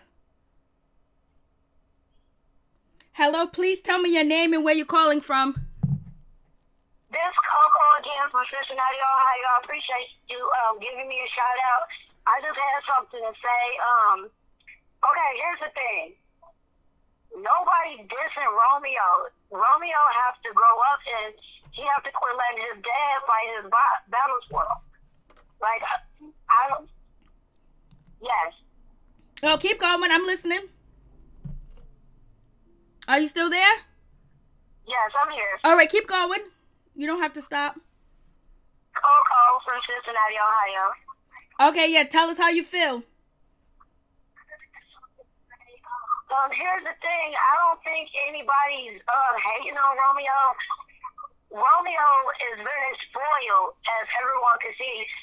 People don't think he's real on the show. And I don't like the fact everybody bashing Angela. Angela is supposed to be, she's supposed to stay a virgin for the rest of her life. She's a woman at the end of the day. Mm-hmm. And I like the fact that he just only stood up for herself. I think Brianna is a troublemaker. She get on that show and she mess with everyone. Mm-hmm. I hear you, girl. Keep going. We feeling you. Okay.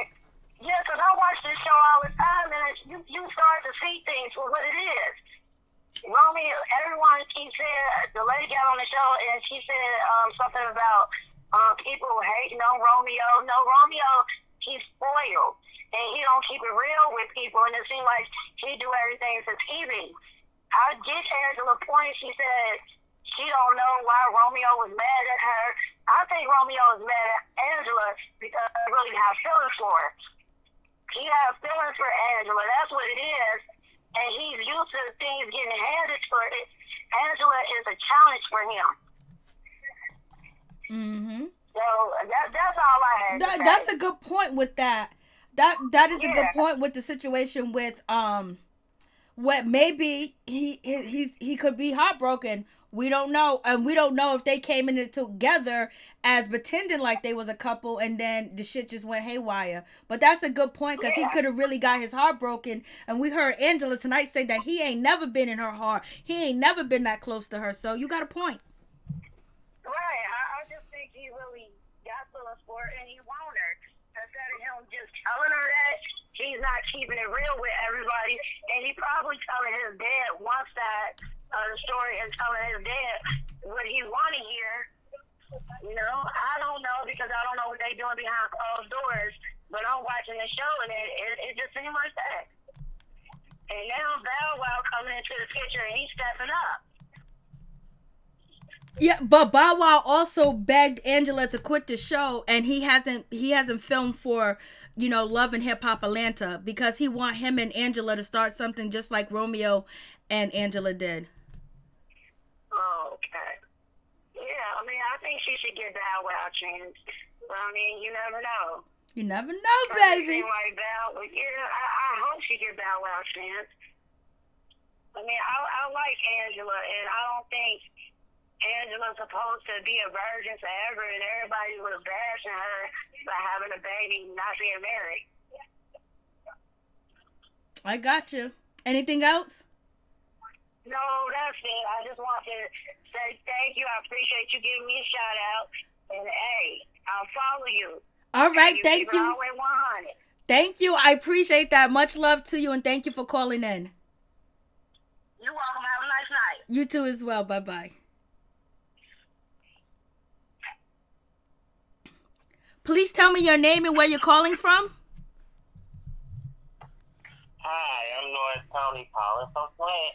Hey, what's up? What's going on? How you doing? Tell us how you feel, Tony. Please go check out Tony Norris' YouTube channel. Please go check out the Queen Lovebug #1 YouTube channel. Thank you, guys. Go ahead, Tony. Tell us how you feel, babe. I just think that Romeo shouldn't have went to Vanessa, and told her how, he thought about Angela. That's a conversation he could have had with her all by himself, between the two of them. And that's how this whole mess, I think, started with them and the Simmons, is that he opened his mouth up to the wrong sister. Mm-hmm. And what else you got for us? And Jojo, standing out there at that event, going off the way he did, I'm like, come on, baby boy, you look like a clown doing that. Thank God Master P and Romeo didn't come out there or their peoples and handle Jojo. But Jojo was defending his sisters, but that situation could have went left. I know. I mean, I don't have no problem with him defending his sisters. I think that's something he should do. But the way he went about it was just wrong. That wasn't the right approach. And then when Angela saw Romeo at that event, I feel like, she could have just went up to him and said, you know what, after this event, I would like to have a private conversation with you. You and I need to have a conversation, I feel like then, Jojo could have did the same thing. They could have met with him by themselves instead of trying to go and approach him at that party. That wasn't the right time or the right situation. Mm-hmm. And then Brianna, I feel like she didn't deserve to get hit like that at all. Mm-hmm. But I understand why Egypt did it because she felt threatened, and like you said in one of the videos, like Brianna is not the best at handling confrontation or good at solving problems. Because she has issues of her own, that she needs to deal with. So I felt like, she was doing a little bit too much by calling her, like you said, baby and little baby and, putting her hands and fingers all up in her face. I felt like, she could have been an adult in that situation. Like, you know what, this conversation is not going nowhere. So I'm just going to stand up and I'm just going to walk away. She could have just said, good luck to you. If you don't want to listen to what believe what I got to say or listen to what I have to say, I'm going to be the adult and I'm going to move on. Let her make her own choices. Let her make her own decisions. Amen.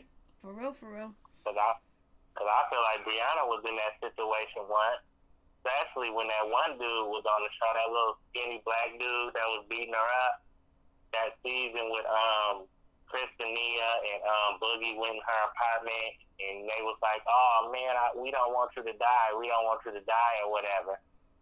And, the dude damaged her apartment that she was with. Yep. I don't know his name, but... Me either. I felt like, well, he's not that important. As we both know, he ain't that important for his name to be mentioned. But I'm glad it don't seem like she got into any more of them type of relationships. So she should be able to relate to Egypt, and understand why she is the way that she is when it comes to Sam.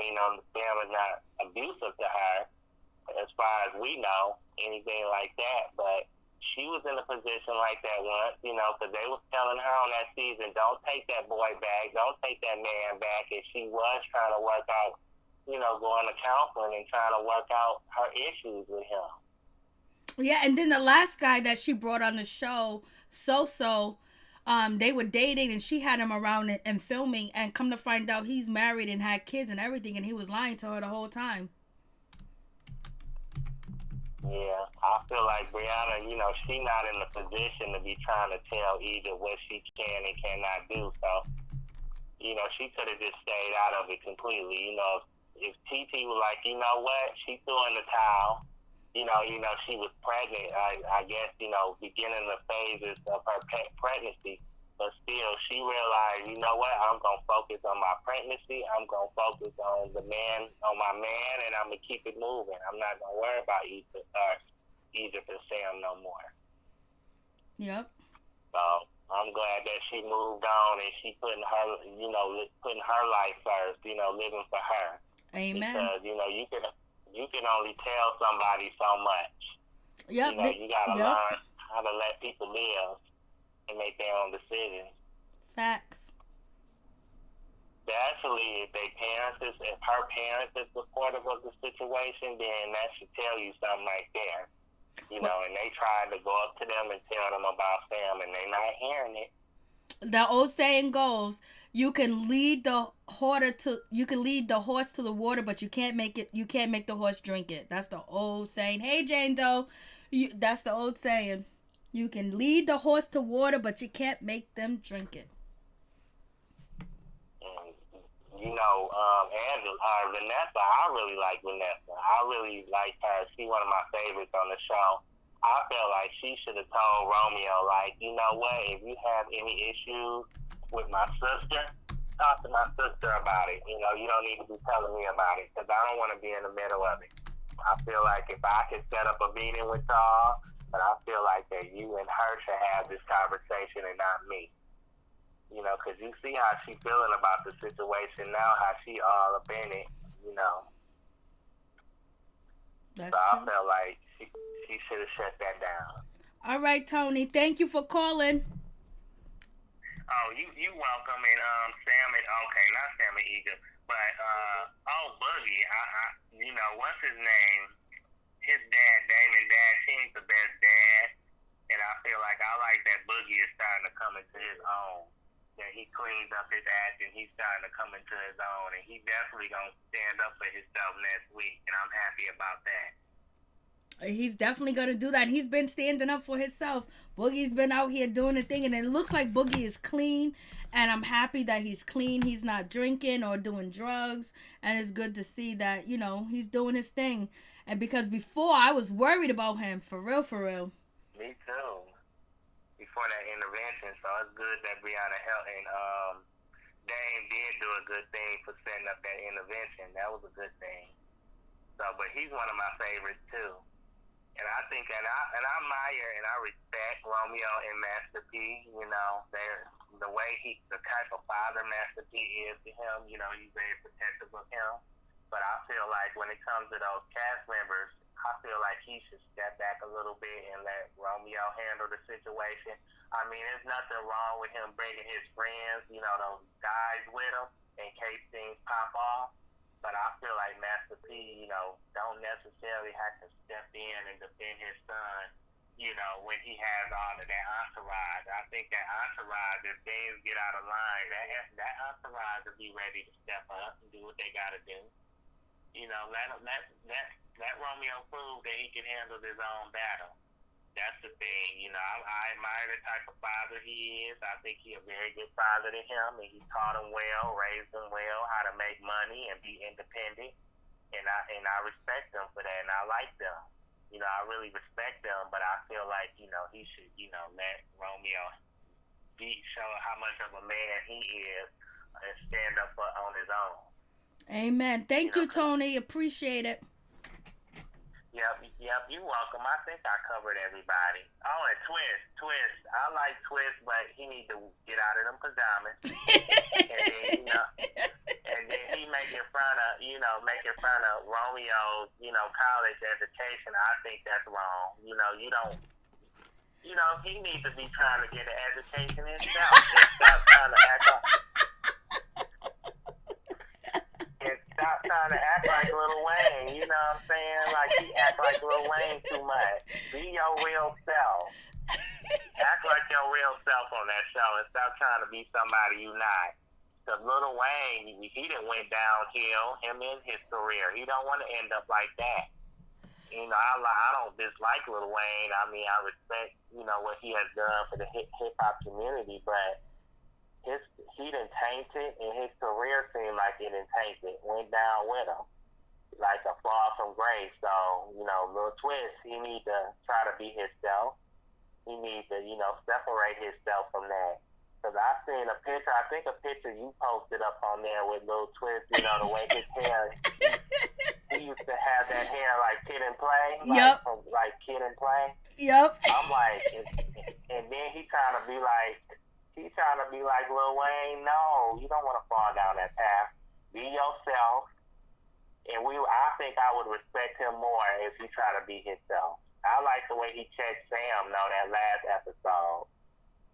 Sam is the hype man. I don't dislike Sam, but he does too much. I feel like he needs to, focus on his career, but also, try to help Egypt And like you said, get her out of bad situations. Stop trying to hype her up to fight people. You know, it's like you talking about you gonna start. He got on there and said, "Oh, you start. Y'all gonna start seeing Trapper now." You know, I'm like, "Oh, I helped unleash Trapper." I'm like, "Boy, you doing too much. You need to stop speaking for that girl and let that young lady. And Egypt need to start speaking for herself, for real. Because I think his influence on her is not the best." And I think that Pepa messed up her face. I don't know if she bleaching her skin too, but she not her old self. Everybody's been saying that. Everybody commented on the picture I posted. You know, I was just posting the picture because I needed a thumbnail, and everybody's like, "Oh my God, she's bleaching!" Like, I was like, "Oh Lord, have mercy." I don't know if she's bleaching. I ain't gonna say that, but under the video, there's tons of comments about bleaching. So I'm just like, oh man. Yeah, I don't know. I don't like the way she treats Iran. I think she needs to treat him just as good as she treat Egypt. It's like he like the stepchild, and it's like that is your firstborn son. I mean, he's a good young man. You know what I'm saying? He independent. Sam is not your son, lady. Even though, you know, you want to help Sam and you feel bad for him, but still, you know what I'm saying? Like, do more for your son. For real, like step up and do more for your son. And it's like Trash, I'm glad Trash around. Maybe Trash will step up and help him too. Step up and help. But he needs to check Sam. He really do. He needs to get in Sam's butt because Pepa, she too far into Sam's spell. I think that Trash needs to get in his behind, let him know you don't set my daughter up to fight and try to, you know, get herself in trouble, especially in a situation she might not be able to get herself out of. So he really needs to get in Sam's butt. But but maybe one day, you know, Sam can prove us wrong and he'll see this show and all the bad stuff, backlash he receiving from it. Maybe he'll change. But until now, he needs some therapy. He needs some counseling because he's not the right man for Egypt. He not. He really not. And, you know, Pepa, you know, she too far into his spell. She don't know what to do, you know. I admire that she's still making money and taking care of her daughter, looking out for her daughter. I admire that. I would never stop respecting her hustle. She be hustling. You know, when it comes She's a 90s artist that still can do shows and get paid. Yeah, but she doing too much as far as, you know, for Sam. She needs to focus more on her son and help her son because I think he deserves, you know, some of that love, or more of that love and more wealth like Egypt. You know, because he used to protect Egypt too. That's the bad part. It's like, you know, you treat this dude better than you do your own son. It's like, what kind of magic wand do this dude have over her? You know, for her to act like that. I mean, his parents don't even treat him as good as, you know, Pepa do. It's just like, that should tell her something right there. All right, Tony. Thank you so much. I appreciate it. God bless you. Yep, you're welcome. You have a good night. And thank you for calling in. Thanks for taking my call. I appreciate you. God bless you. Yep, thank you. You killed it. Lord have mercy. Thank you, Tony. Bye-bye. Yep, you're welcome. Please go check out Norris Tony's YouTube channel. He's in the chat. He's a moderator. That was Norris Tony on the phone. Please go check him out and show him some love and subscribe to his channel. Please go check out the Queen Lovebug #1. She's a moderator. Please go check out her channel. Show her some love too as well. Are there any more phone calls? Anybody else got something to say? I know I missed 6 calls. I'm sorry. But please call back. Please call back in. You know, it'll be greatly appreciated if you can call back in. Can we get some callers? Callers on the line. Tell us how you feel. How you feel about Romeo? How do you feel about Master P? Do you think Master P's doing too much? Do you think Romeo is basically trying to move above the ship because he has a whole brand to protect and he wants to set a legacy?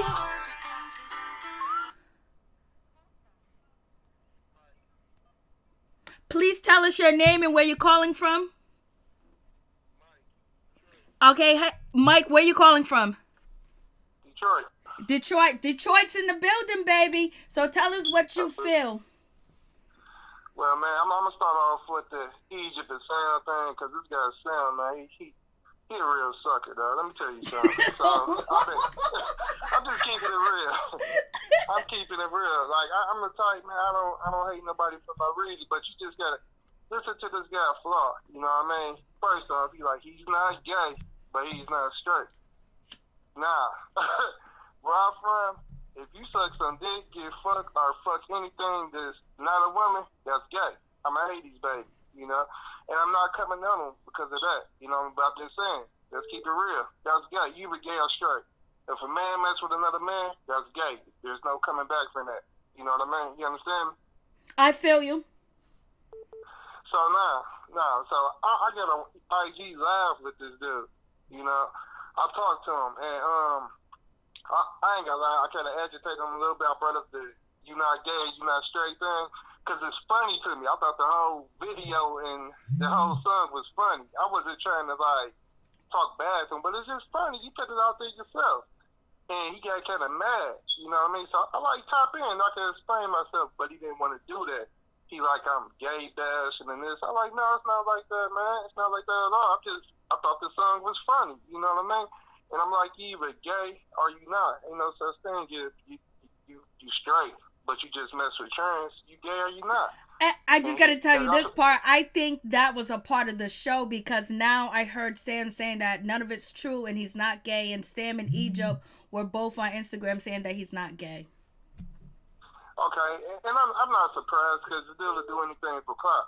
What I got mad about, he disrespected Malcolm X, because we got deep into conversation. I was telling him what's part of our culture, and he Malcolm X, not even a man. Malcolm X made mistakes. That's why he's dead. And I'm like, man, listen, bro.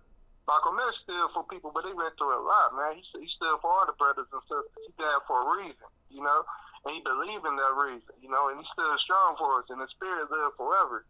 And he clowned that, and he kind of brought up some, I didn't know his mom was right enough. He kind of brought up some all life matter type stuff. You know what I mean? I'm kind of like, man, you sound like a clown. So I know the relationship with him and Egypt is not gonna really last like that, because he kind of he phony, you know. But with Pep, I mean, I'm shocked that you say that's fake, but just because folks Trench to accept that, and Pep, the way she going on about it, you know what I mean? She not looking deep into it, and he getting a daughter and stuff. Her daughter never been into a fight. It's all weird. And then you got they cousin TT.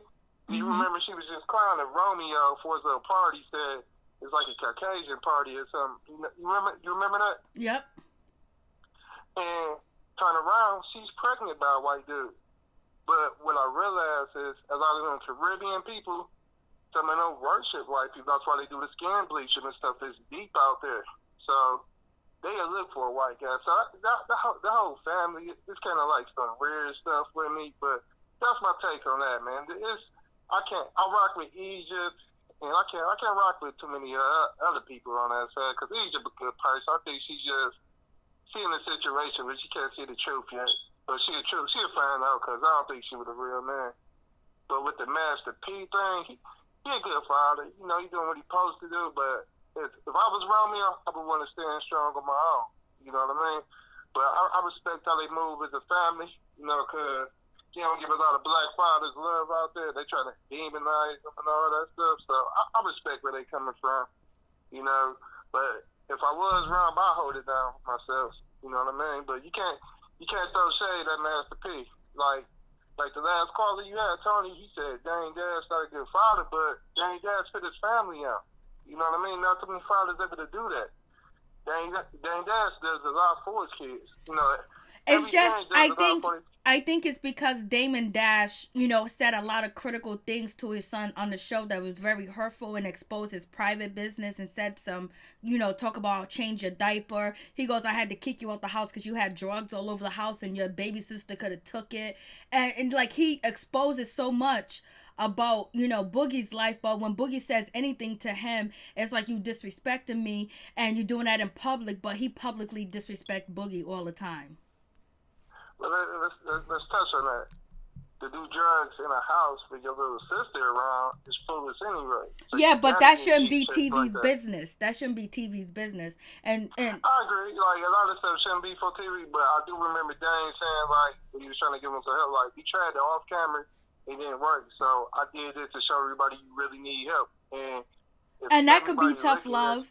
And then he said, you know, to his son, he said to his son, he said, what did he say? He goes, you know what? I think this is my karma. Since I was a drug dealer, now my son's a drug addict. You know, shit like that is kind of disrespectful to say about your son. Yeah. I mean, and I'm going to tell you one thing about Dane, like, because I came from a little background like that myself, you know, like, we used to it the hard way, you know what I mean? Our parents being tough on us to make us stronger. And I ain't saying just bash them for stuff like that to say we ain't shit, but we used to our parents going hard, like, you fucking up, fix that shit, you know what I mean? Get your shit together.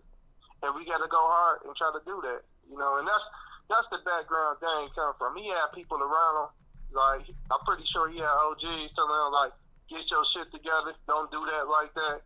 And he made right decisions, which he's talked about, you know what I mean? So he kind of like, he fathered his son that way, you know, and if his son ain't doing the right thing, if he looking like a clown, he go G-check him because he had OGs G-check him about situations he wasn't doing right, you know what I mean? And I heard Dane say, like, his father, he loved his father, but his times his father wasn't there. You know, I don't know if you seen, like, the reality show of him and his brothers where they wasn't getting along, but they talk about how their father was kind of not in some of their lives like that. He went from, I guess, Dame older brother to Dame Dash to Dame Dash little brother, which he jumped mother to mother, and when he was with one mother, he wouldn't even really rock with the other kid like that.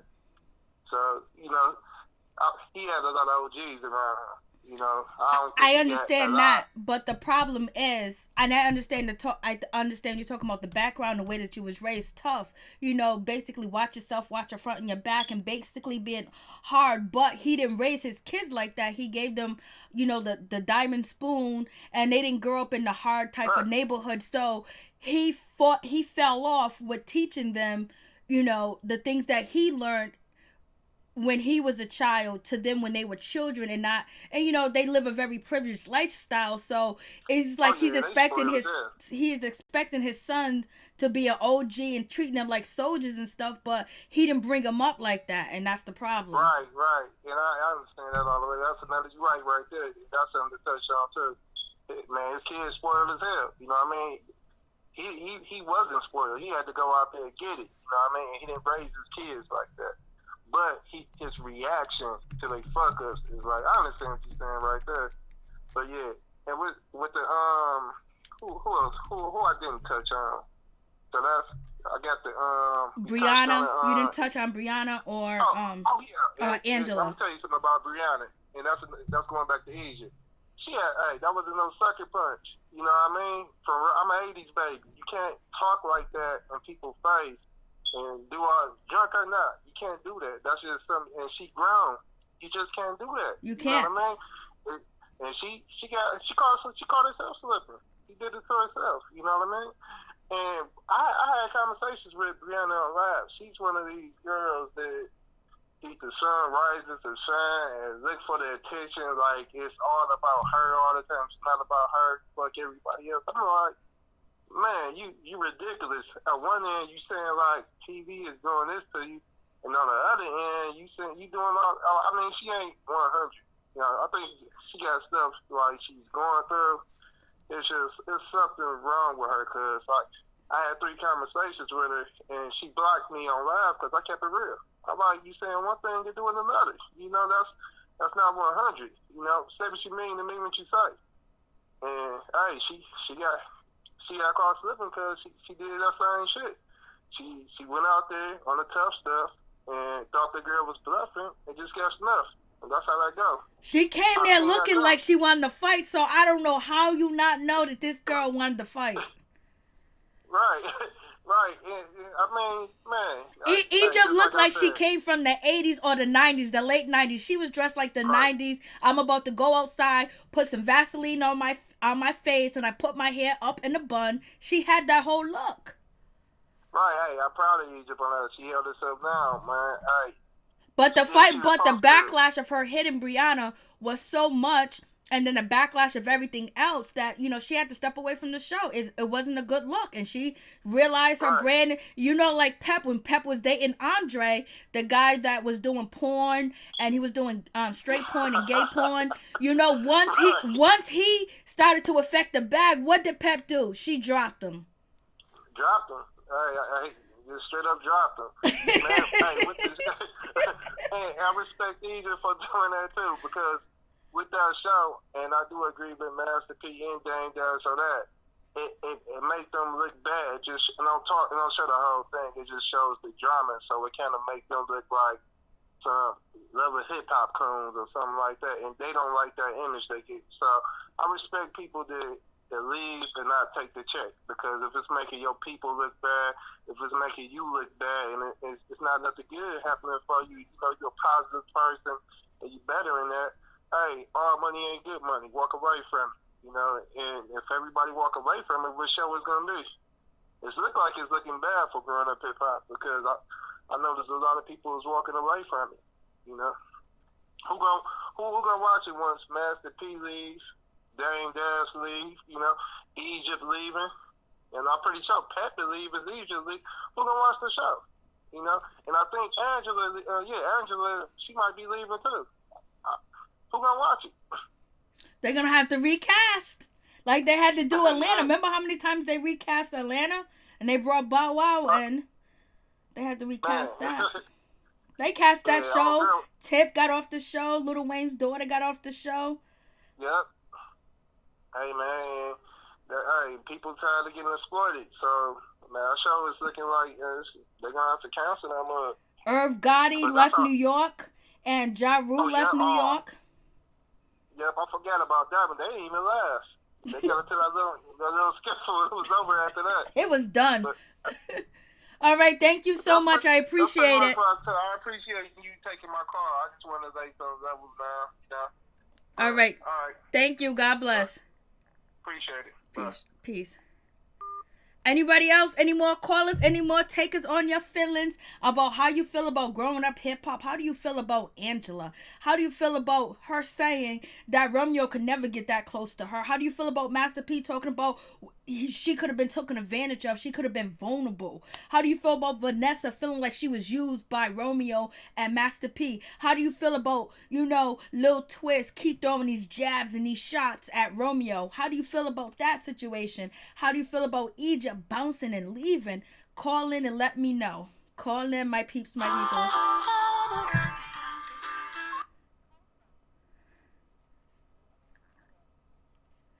Please tell us your name and where you're calling from. My name is Jordan from Memphis, Tennessee.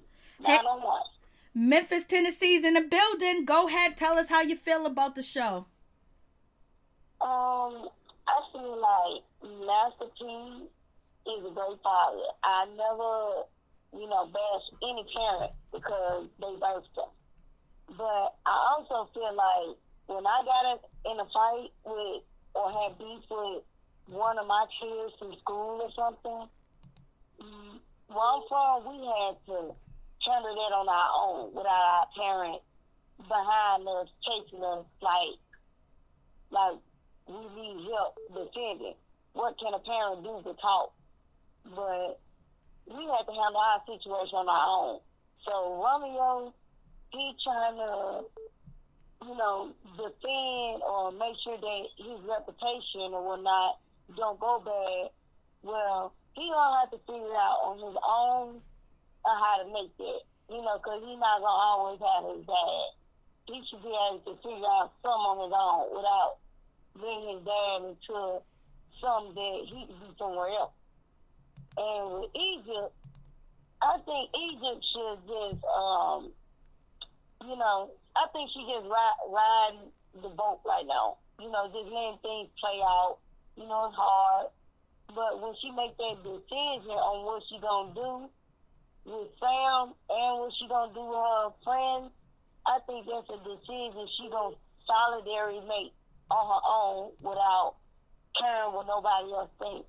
She gonna make a solid, you know, I don't know how to say it.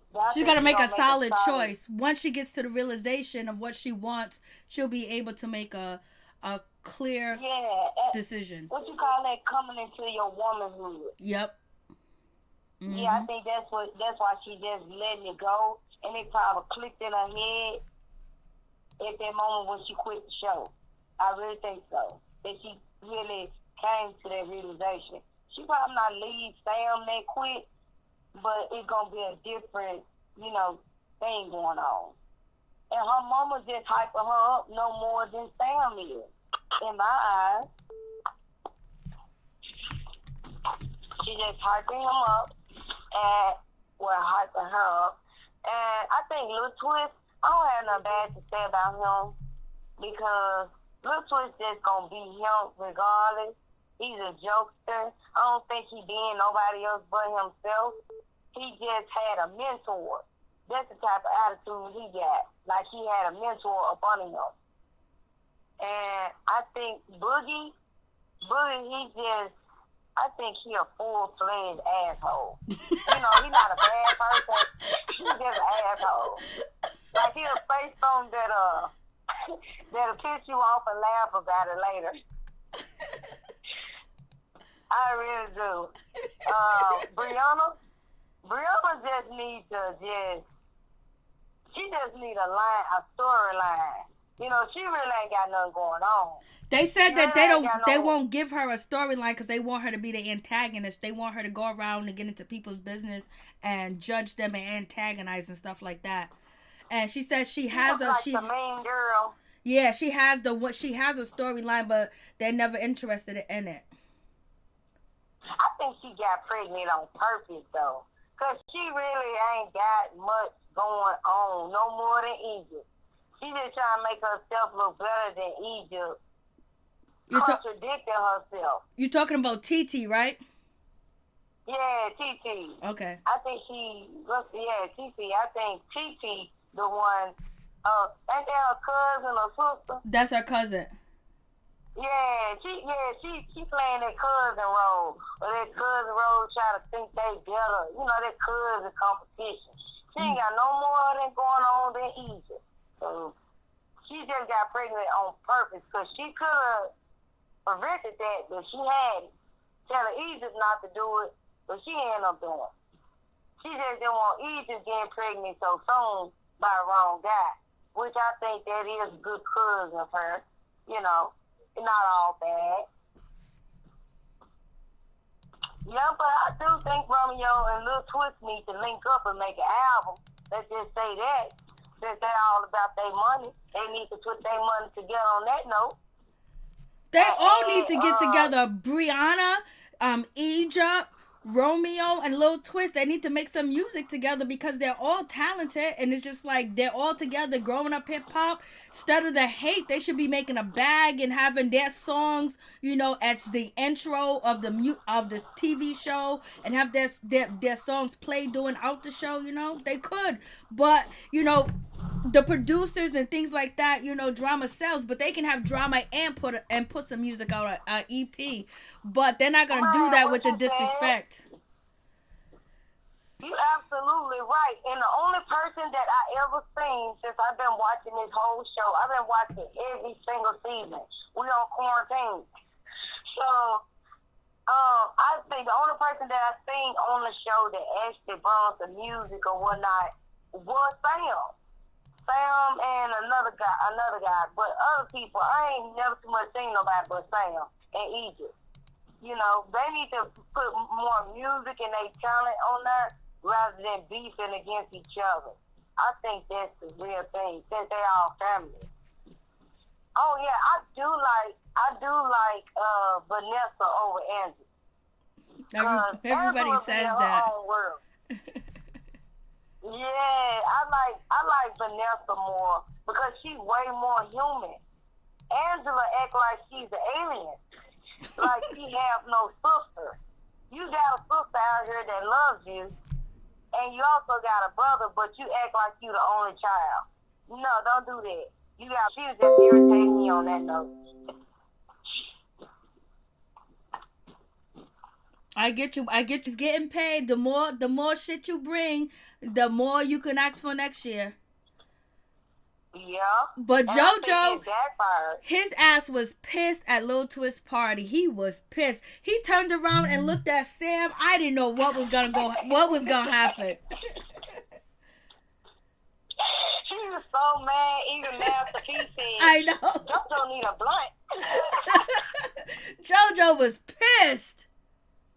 Yeah, because that's his sister, and we understand it, but that's not your wife. You can be mad all day, but that's not your wife or your mother. You save that energy for those two. But this your sister, she put herself in that position, so it's okay to have her back, but don't get so fired up where consequence come way worse than what it bargained for. That's true, but also... he did bring up to Angela, like, yo, I'm tired of this little Romeo. I'm tired of this Bow Wow. You going back and forth. Like, yo, no more littles, no more rappers, no more nothing. He could have, that same day he got mad and all that, he could have said those exact words that day. He could have, but he let his anger, build up to make it worse. Because I think he was mad because Romeo turned his back on him. Romeo don't want to play for the cameras. And, he addressed Romeo. Romeo turned his back because Romeo don't want to give that image of arguing, black people arguing, fighting, or being, loud or whatever. So he turned around to avoid the conversation. And Lil Twist felt a certain type of way because he know how Angela felt. So he just basically tried to defend his sister and talk to Romeo. Romeo turned his back on him. And he was just so upset. And he just went off. It's his sister because, I'll be 100. If that was my brother, he would have decked Romeo. Yeah, you're right. He would have never been yelling. He would have never been screaming. It would have been boom, and then Master P and his whole crew would have jumped my brother. Whole nother story. They would have jumped him. I would have been fighting. We would all be fighting, and that's what Romeo doesn't want, and that's why he's leaving the show. Oh, what I meant, one more thing, and I'll go, because I know someone else might be, but I think that Master P, when he walked in, he walked in, his son is part of his own period. But when Master P, walk up and try to be the mediator or whatnot, that's just power. Because if Master P would have walked in a room that got real people on his level, like, for example, Rick Ross or Drake or somebody like that, it wouldn't be that type of energy. But when Master P come into the room with a bunch of young kids around his son age, of course they gonna be fearful. Of course they gonna be a little intimidated. But if Master P walked in another room with somebody else that's on his level, he wouldn't be doing all that. I don't know if Master P should have, when he walked up and he saw Jojo Wyland, if he said, "Can I talk to you for a minute?"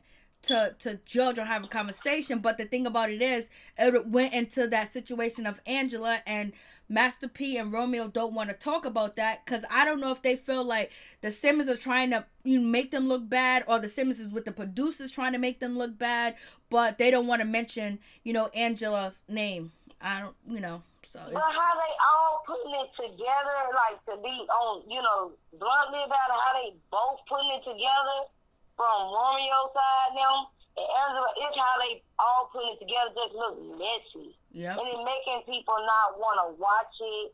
Well, making them really want to watch it because it's crazy, but it makes people, like, as a whole, stop wanting to watch it. Just don't want to watch it no more because they know how it's going to end. Yep. So thank you so much. Thank you. I've been following you. I'm glad you started this call in and this live. I finally got to jump in and get it. Thank you so much. Oh, you're welcome. Keep doing your thing. There was so much shit going on with grown up hip hop. I was like, there's no way I could just talk about the show and not get y'all opinion. I just dropped too many videos about this bullshit for y'all not to be able to call in and tell me how you feel, because the comments were wild. Man, they should start doing it. You know what? You started a trend. A lot of people should start doing this because I got my earphones in. But a lot of people should start doing this because, forget the comments, start making calls, so people can know how the real world look at them from the outside looking in. Oh yeah, they watching, baby. They watching. Thank you so much. Ma'am. I appreciate you. Thank you. God bless. God bless. Thank you. And where you calling from? I think she said she was calling from St. Louis. I don't know. Who's next? The Queen Lovebug. The lines are open. Anybody, the lines are open. Why is Instagram popping up? Okay, someone called from 516. I just want to say the most because... Okay.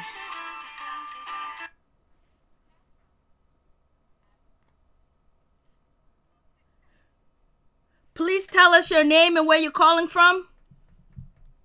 Hi, my name's Ashley. I'm calling from Michigan. Hey, Michigan. Hey, Ashley. Please tell us how you feel. Okay, I just finished watching. I'm so excited for next week. Romeo and Boogie fight. I was burning and laughing. I'm so happy for Boogie. He stood up for himself. And it looks like he's standing up for himself. He's not going to let them punch him out with all those people there. It was good. I was sad with Pep. Pep is disappointing me. On one end, I love that she's got her daughters back. I love that. Yeah. But I'm just, there's a pattern going on here, and you are missing it. Like, you just don't see it. But I get it on the other end. All these people coming to your daughter and her relationship, you're going to stand up for your daughter.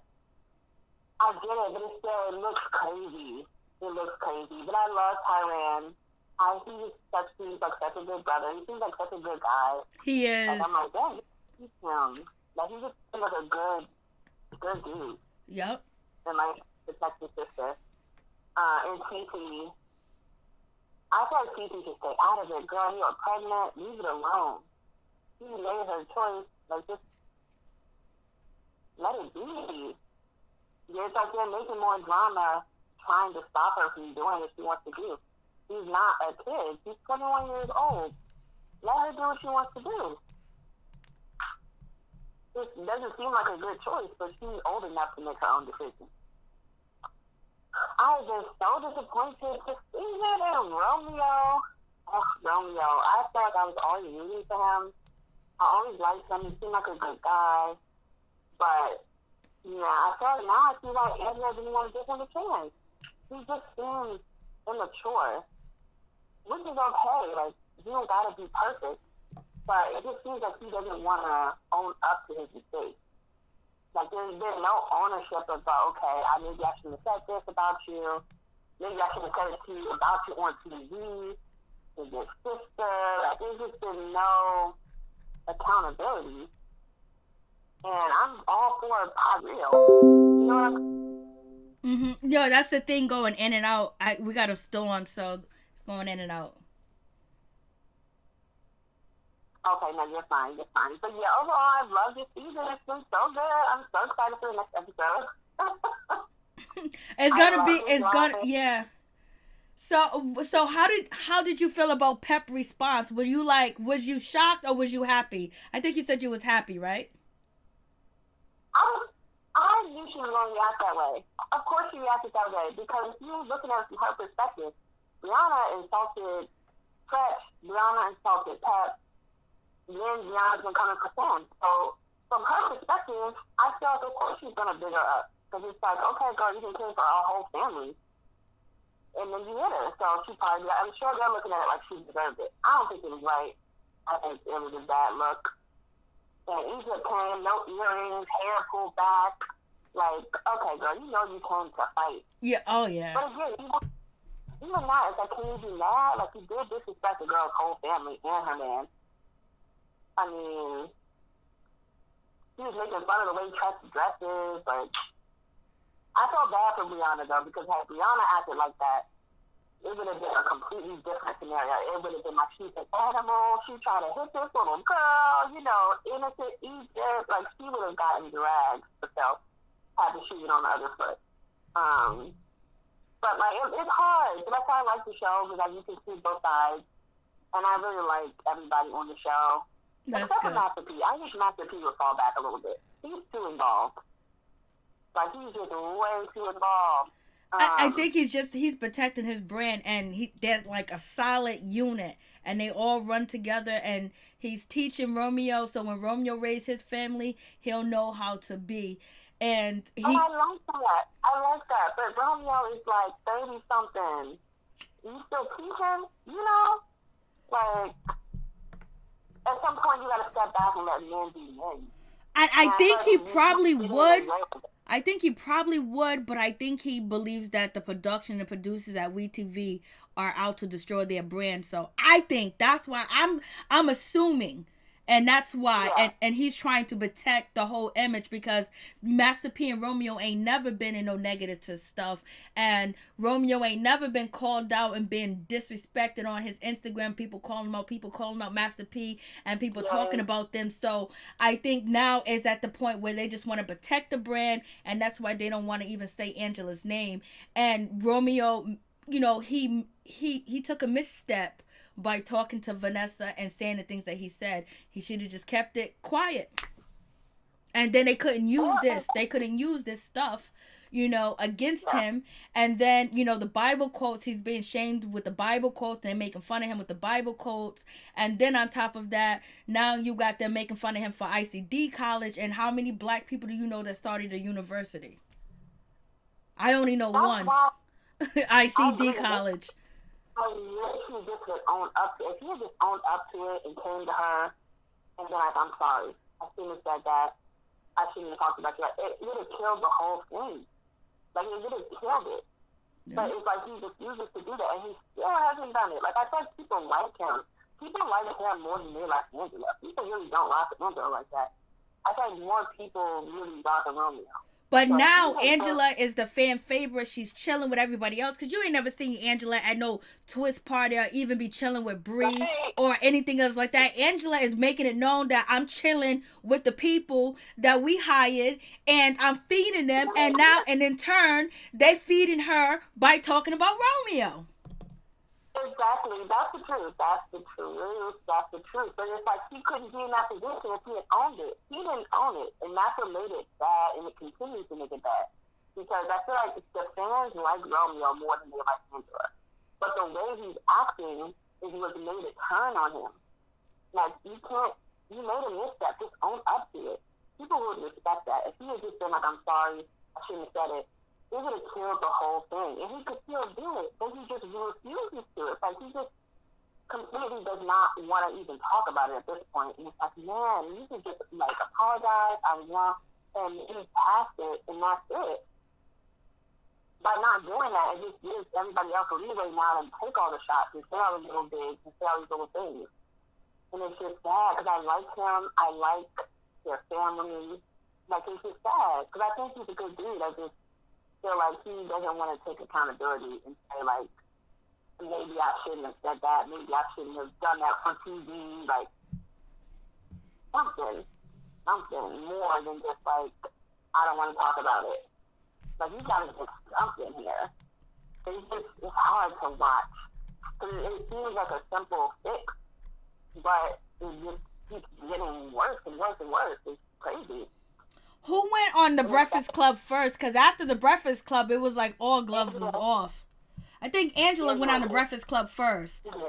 And then once they went on the Breakfast Club, the shit was off. And then you already know production, the producers, the network. Oh, we got this. We gonna run with this. This is a whole new storyline, because basically everything was focused on Sam in Egypt, and now they got the big people going at it. The people that started this shit, the people that everybody know, is Angela and Romeo. So it's now, if they're telling one cast member, oh, just say this, or just do this, or, you know, now you see there's an opening, you know, Boogie sees there's an opening, and Lil Twist sees that there's an opening for somebody to take Romeo's spot. And why wouldn't they not do it? Because, okay, it's a joke if Lil Twist says it once, but he started off the episode clowning Romeo, and then he clowned him at the store and talking about, oh, you better go find somebody to be in love with. Oh, I gotta watch my back now because people from ICD college, you know, students gonna come and attack me. You know what I mean? So, and ICD college is still open. You can still register. And on top of that, it's an accredited college. I looked it up before I went live. Like, you was getting money. You getting paid. Who cares? Like, this is that for us. It's dumb, but it's just. But I feel like Twist and Romeo are just different types of dudes. Like, I'm sure Twist is one of those guys who's like, you know, I had to work from nothing. I had to work from the bottom. And see people like Romeo is like spoiled, sort of like Angela and Brianna. Whereas Brianna was looking at Angela like, oh, she's spoiled. You got everything handed to you. So I feel like it's more of that kind of beef. But it's like little Romeo's been working he's been working before it was legal to work. You know, when it was legal to work, you know, I went and got my working papers. I worked under the table, but he's been working forever. So he knows the value of his brand. He's been building that brand since he came out with his music and doing TV shows and stuff like that. And I think they feel like that they're trying to bring them down. And with everything that's going on, and, you know, being very positive, he's taking it very, very personal. And he's taking it personal because it's his brand, it's his business. He don't give a F about the paycheck, because evidently he don't. Little Twist already told us he need the paycheck. Just check out my growing up hip hop playlist. Yeah.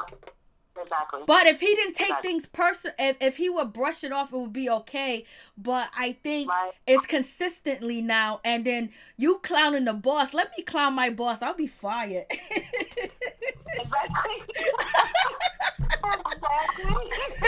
Let me clown my boss. I'll be fired. And even with the pirates too, that's why he didn't know they all had problems. I think he thought it was just him and Angela, and the next thing you know, you see all these people talking stuff about you, and you're like, dang, I just seen you. I thought it was all good. They trying to get into that spot. They want that spot. They want that spot. Yeah.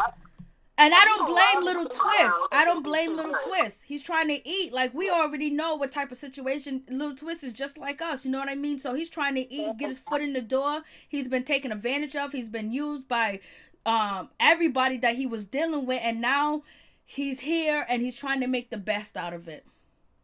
Exactly. That's what I say. It's like you really like all the people, so it's hard. Right? It is. Yeah, it is. So it's like, it's hard when you like all the cast and you're just like, dang, you can see everybody's side and their point of view. But that's good. Good TV. Y'all making good TV. I'm living it. I'm in quarantine watching, like, yes. I know, for real. I just hate seeing I don't like seeing men go at women. So that, I think, really bothers me. I don't like this stuff. Master P saying about Angela, and just like, dang, I never liked it when he said about Angela in the first place. Like, man, you say this privately to your homies. You don't say this publicly. Publicly, nah, you don't say that. That right there, even though it's some real shit, it's real. That's some real stuff. But that's what you say to his father. You say that to Angela's father. You don't say it on national TV because it's like a shot. Right. It's like it's not like he was wrong, but it's just like you didn't need to be saying it about her though publicly. And then if you was going to say it about her publicly, at least be able to stand by it and say, okay, this is what I said. Just own it. If you was going to say it, but if you didn't want to own it, you shouldn't have said it. Like that's crazy. And again, I don't necessarily think he's wrong, but it just seems out of pocket. It just seems out of pocket, and it's just sad how it's all spiraled. I hate to see people fall out like that. Every good over nothing serious. Like, y'all could have talked about this and talked this up a long time ago. That would have been cool if they could have handled it off camera. We didn't know nothing about it, but I don't know why either party didn't say something. So there's something deeper behind what we don't see. And that's why they haven't spoken to each other, because, you know, P could have easily called up Rev could have easily called up P, Romeo could have easily called up Angela could have easily called up one of them, but maybe someone's not picking up the phone. We don't know. There got to be something deeper behind. I don't know if it's the money, if it's production, if it's, you know, something else, but they could have handled it off camera, then came back on camera like it's all good. It's all cool. Because I honestly think that he was really feeling her. That's really what I think. And I think he legit got his feelings hurt. That could be possible. I was like, no, just going at a good woman like that over what she posting, how she looks, or why you have naked, if you're not interested. Ain't no man off the street just going in like that for no reason. Like, and if he wasn't a man off the street, that's her friend. So as my friend, you're not going to go in like that and say, oh, I can't mess with her because what she posts. And he's posting topless, shirtless pictures all the time. So I feel like he really did get his feelings hurt. And he just doesn't seem like he knows how to, like, he just never seemed like he was comfortable talking to her on that level. Like, he seems awkward. Like, you notice you haven't seen him in a lot of relationships and stuff. Like, I feel like he's awkward with women. Even though he's, like, charming and handsome, I feel like he's like, kind of awkward with women. So I feel like he really was feeling her. And he kind of was saying it, but wasn't saying it all the way. And when he started seeing her out with other dudes, he got his feelings. And I feel like that's really, and that's why he won't talk to her. That's what everyone's saying. It's like, oh, she called him, he just won't pick up. And I think he really got his feelings hurt. No, he wasn't going to pick up because it was going to be on camera. It was going to be something else. That's why he didn't pick up. Yeah, that too. But even then, she was like, you know, she called him off camera. Vanessa said she tried to talk to him off camera, and he just was not interested. Like, he just was, like, not at all. I really think it's just like, it had to be something more for it to go this far. And you guys work on the show together. That's just like, you now would have messed up the business. That's why it seemed like it's something else than what we see. It's something else behind it. And when one of them decides to tell the truth, we'll know. We'll be right here discussing it. Yes, I love this live. Like, I was up at 3 in the morning watching this, clacking up. Like, yes, this is hilarious. This show is so freaking funny to me. Little Chris is hilarious. He has me dying. I was cracking up and Master P going in. Like, why is Master P going in on Boogie? Like, nobody wants to argue with Master P. I would want to argue with Master P. Like, he just seems real. Like, he don't play no games. Nope. I just like, this is not a battle you want to go in with. I wouldn't have gone. Like, no, thank you. I'm not arguing with Master P. He's not ready for that. He is going in. I was like, that next episode is going to be so good. Fire. It's going to be fire. Please tell everybody where you're calling from and your name. My name's Ashley. I'm from Michigan. Michigan's in the building. Thank you, Ashley. Oh, thank you so much. It was fun. Bye. It was fun. Much love to you, Ashley. God bless. You too. Bye. Bye-bye. Thank you. So is there anybody else that want to call in? We've been rolling for 2 hours now. 2 hours and 37 minutes. Anybody else? Anybody else? Is there anybody else? Anybody else? Ooh, this shit is crazy. So you already know that some shit done already dropped with Master P and Romeo. I know they ain't been quiet yet. But I can't open up the screen for some reason to show you guys what they possibly could have said. So is there any more callers? Any more callers? Please check out the Queen Lovebug YouTube channel. Please check out Michael Carter's YouTube channel. Please check out Mike Carter's YouTube channel. Please tell us your name and where you're calling from. Greetings, this is Queen Lovebug #1. Hey, what's up? How you doing, Queen? I'm doing fantastic. Y'all, this is lit tonight. I don't even know where to start. I'm on fire. Okay, go ahead. Let's start with Master P and Romeo. I think that's where we're going to start. Shout out to Master P and Romeo. Amen. They're separate from the crowd, for one, let's be clear. Romeo has always been a stand-up young man, and he's been raised right. However, Master P got to step back a little bit and let him be a man. You can hold your son down, but sometimes you got to step back and let him speak for himself and find his way. And then if there's something popping off where you feel as a parent, you got to step in and say, all right, now that's my son, and y'all ain't getting ready to railroad him. That's another thing. But let me say this about Romeo and Angela. Romeo was really into this young lady. He voiced it several times. She took it for granted. Now she's whining because he done closed that chapter. At some point, as a man or woman, you have to close a chapter in order for you to be able to be whole for someone else. And he don't have to explain to nobody why he decided that it was time for him to, let that go and move on with his life. If somebody don't want you, they don't want you. She pretended not to want him. So he said, you know what? Let me move on and get myself on the right track in business and things to be a better man for me and stop running behind this young lady. Now that he done moved on and he don't want her, now she's wanting. Like, pick a team. Did you want the man or not? At some point, it's time to move on. You got to close a chapter.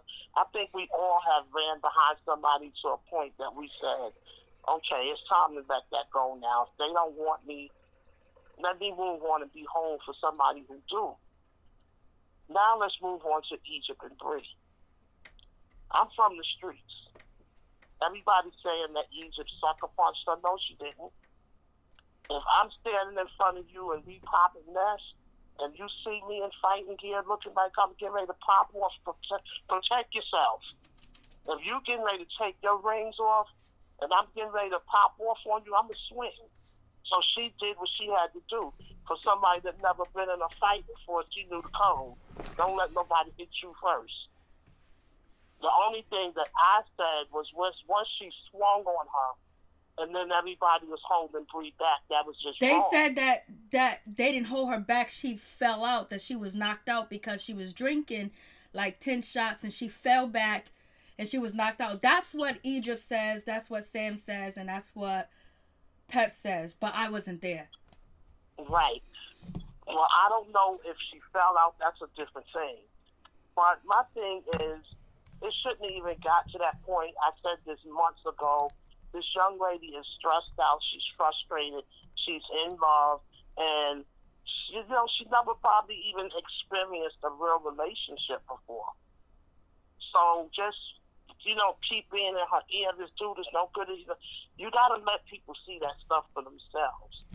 Because everybody trying to tell you this man is no good and you turning on him, sometimes you just got to step back and say we love her enough to let her learn for herself. Be there for her to pick her up.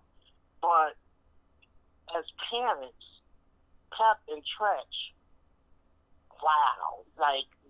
They'll do anything to see a smile on their daughter's face. Everybody can see this dude is the one that you embrace into your family. If your daughter never been in a fight in her life, never showed any signs of aggression, always been this sweet girl that everybody took as their little niece. She's the golden child of the universe, literally. Never had a bad or unkind word to say about this young lady. And now this is what it boils down to.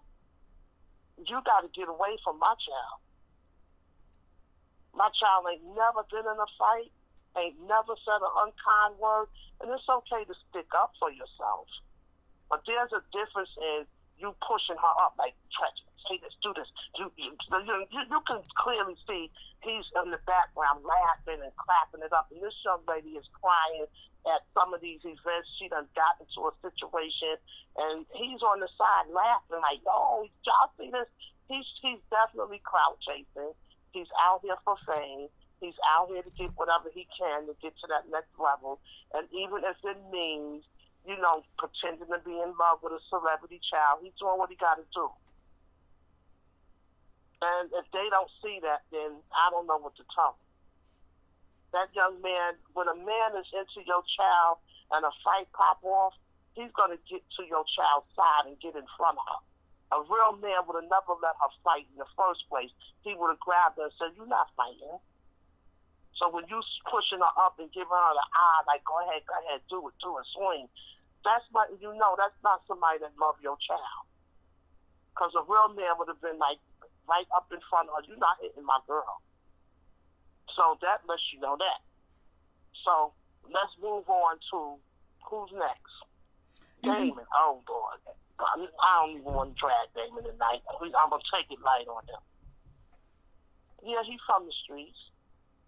And he's been through a lot, and a lot of people have used him and abused him along the way. But sometimes you got to get help for that stuff. Because the way he treats his children sometimes is as if he's dealing with the hustlers. And they don't know how to relate to that. Being a parent, you have to know when to take off that tough armor and respect your grown children. You can't be bucking up at your sons and they're getting older, and you talking to them and telling them like, "Yo, get yo," that's just out of order. And as a young man, Boogie has really been respectful for the most part. He'll walk away, he'll leave, but you can't keep on trying this young man. He may just swing on you. Then what's gonna happen? It's just a lot that goes on this show that's just crazy. And then Jojo, okay, that's your sister. And by all means, have your sister back.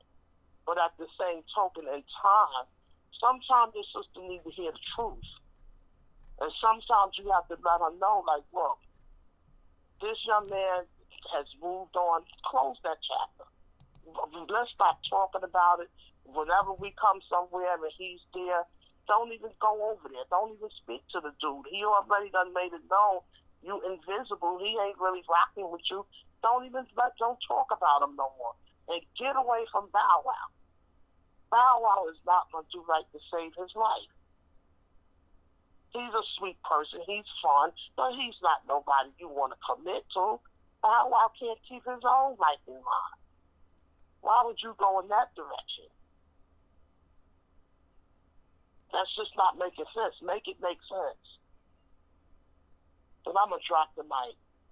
Because I don't even believe that even is even real between Bow Wow and Angela.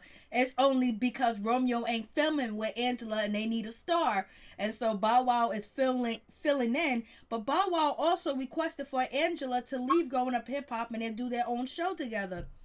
What do you think about Little Twist? Oh, poor Little Twist.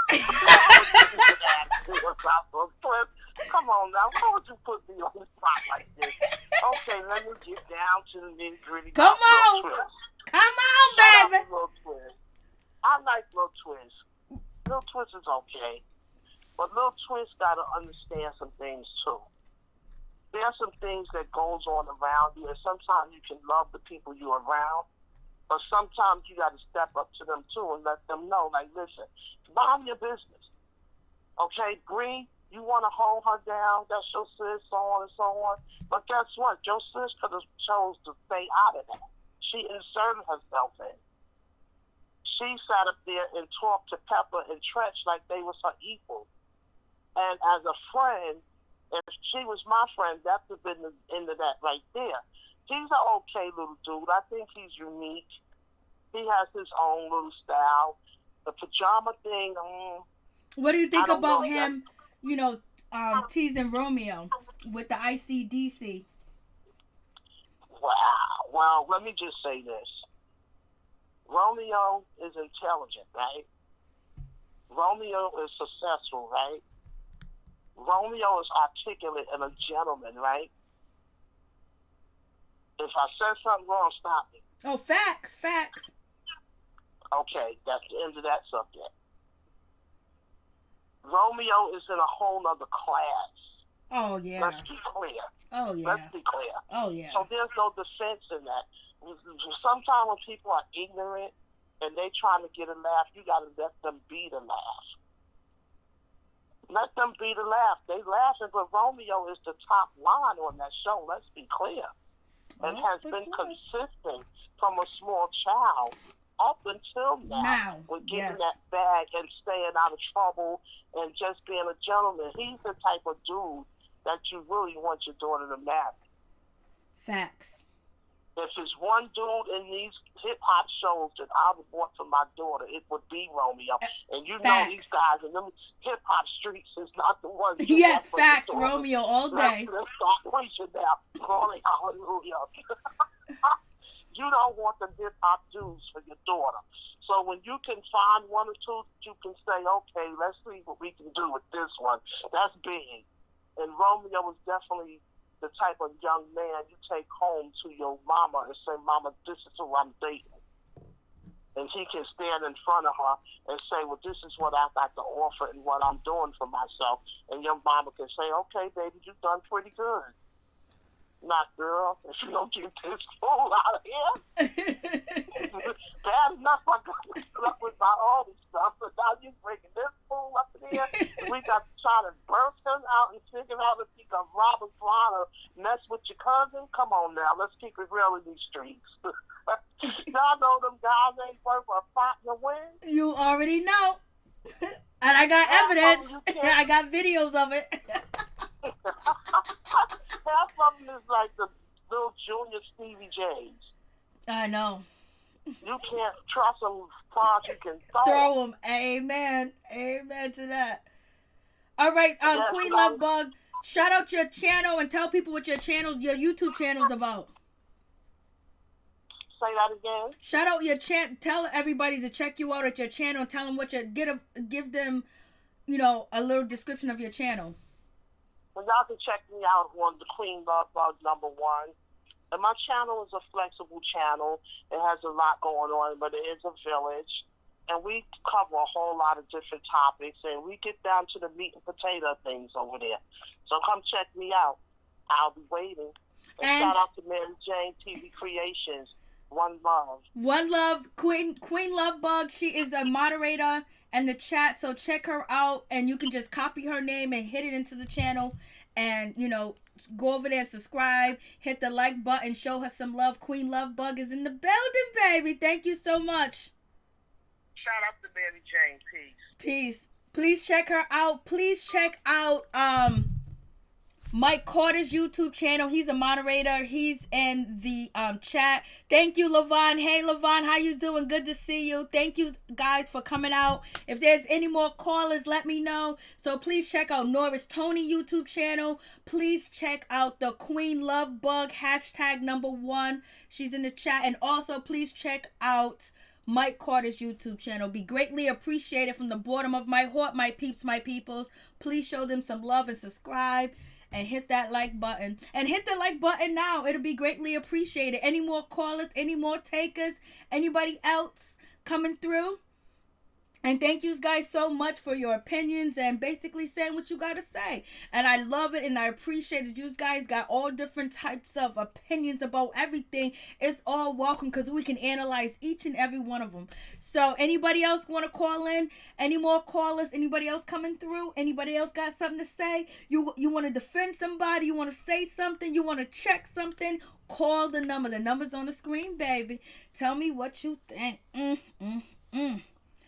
Tell me what you think. Tell me what you think. Tell me what's going on. What is popping? I'm like, damn, I just can't believe this situation going down with, Bree. I never thought nobody was going to touch Bree and hit her like that. How do you guys feel about Bree? How do you guys feel about that situation? And Romeo just bounced. He just left us. He's ghost. He said he don't need the money. Ain't nobody gonna defame him or his character. Master P looked like he trying to get it together and call a big boss shot caller meeting. And only 2 people show up so far. We'll see next week who's gonna be the rest. The number's on the screen. The number's on the screen. Call in.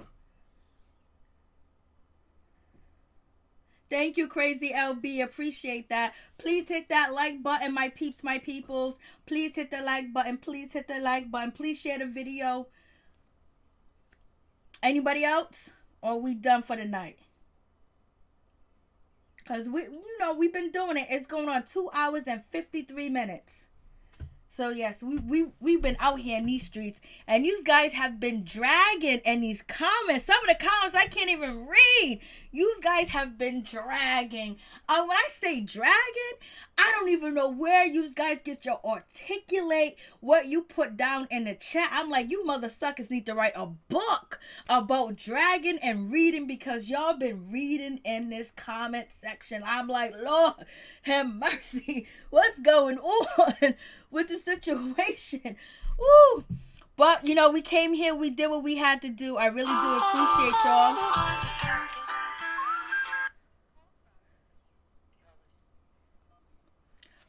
Please tell us your name and where you're calling from. Calling from Atlanta, Georgia. Atlanta, Georgia's in the house. And your name again? I'm Kelly, but I'm on your chat as God's number one. Okay, God number one. Go ahead, God number one. Listen, I got some things to say. I know. I done seen some of your comments, so go ahead. I seen your comments. Go ahead. Yeah. Listen, let me tell you something. First of all, let me start with Treach. I used to like Treach back in the day. Now Treach is like an old 40, 50-year-old bald-head woman. Oh, with a God. bunch of jewelry on. I ain't lying. Something going wrong in Hollywood. Everybody turning gay. Sam screwing a drag queen. Yeah, he been cheating on Egypt. And she's so stupid. Pepa know about it too. They ain't gonna stop till that girl get HIV. Now, Romeo, that's my boy. He's a smart young man. That man's going somewhere. You understand? And he is too good for Angela. Angela is just sitting up there getting fatter and fatter. She's feeling insecure. She wants somebody that's got something going on. That's why she went for Romeo in the first place. She know Romeo is popping. Okay? Now, Bow Wow ain't gonna do nothing but hit it and quit it. Bow Wow don't want her. You know, and I can't stand her attitude. She's so stuck up in everything, like she's all that. I couldn't wait. I had prayed that Bree had just snatched her weave off. You know, I'm sick of her. And let me tell you something else. And if Egypt ain't careful, I'm telling you, Brianna gonna snatch them edges off, baby. Or snatch it clean off. Because, see, they're around and trying to act all bad and stuff. See, Egypt is a coward. And I'm going to tell you, because she always jumped hot when she got people around her. I noticed that.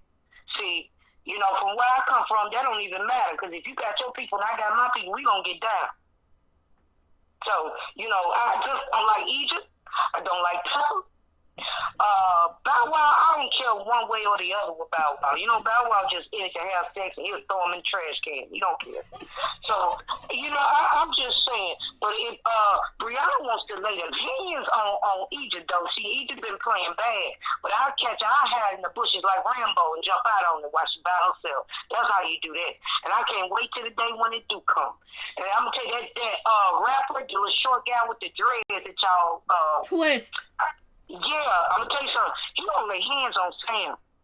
Sam think he bad. Let me tell you something. I can whoop Sam and I'm a woman. Sam is a punk.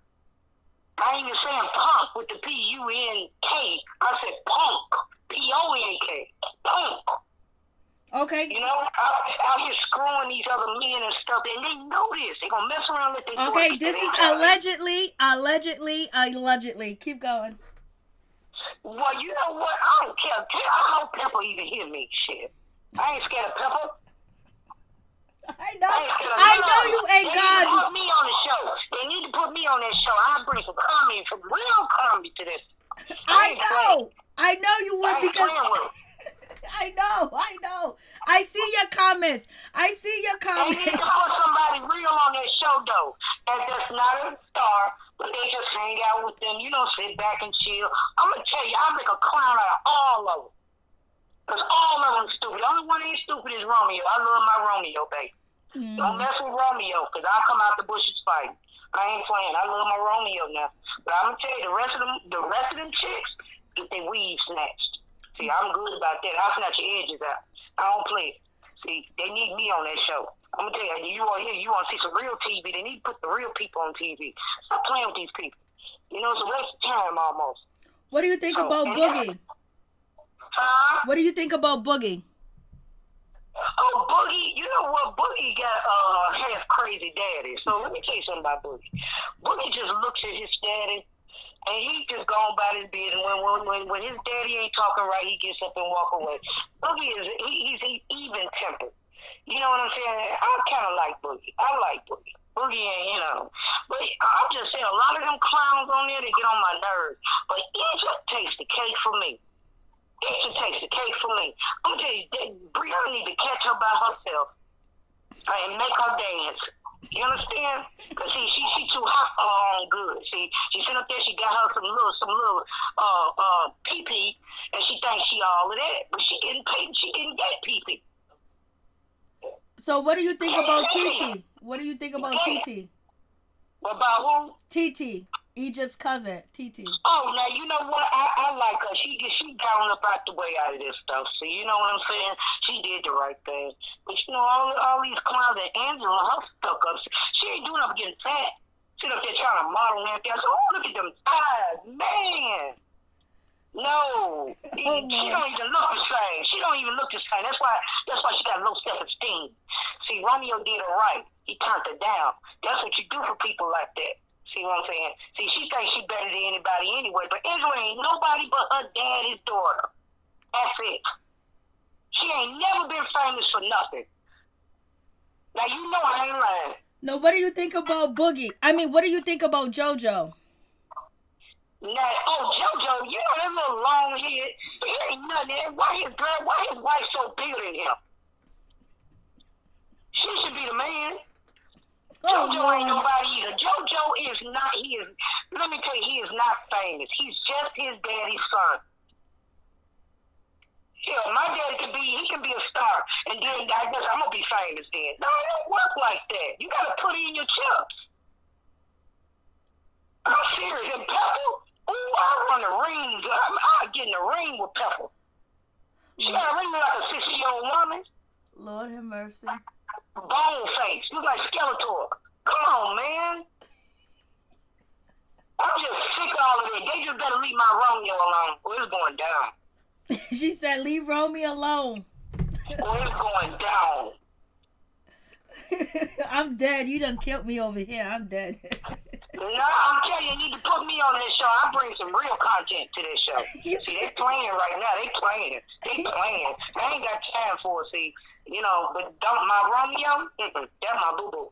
That's my boo-boo. I like Master P. Because I'm going to tell you something, Master P doing it right, too. He's not letting his son get caught all up with this show and stuff. Because this show don't care about none of them, honey. They give him a little piece of paycheck and got them ruining their reputation. You know what I'm saying? In Egypt, every time say Trapper. Somebody need to smoke this guy, ASAP. Knock his teeth out, something, disfigure him somehow. So nobody won't. Lord have mercy. Lord, God bless you. Your name is God. God bless you. Thank you for calling. I'm gone. I just wanted to spill my tea on it because I'm just sick of it. I'm sick of them women. I'm sick of Egypt. I'm sick of Pepa. Oh, funky self. Lord, God bless you. All right. Bye-bye. Bye-bye. I'm dead. I don't know what else to do. I'm dead. Anybody else? Any more callers? Do we have another caller? Oh, Lord. Any more callers? Do we have any callers? We have anybody in the building? Anybody in the building wants to call? Lord have mercy. Help me, Jesus. Glory to God. Thank you, Jesus. God bless us all. God bless us all. God bless us all.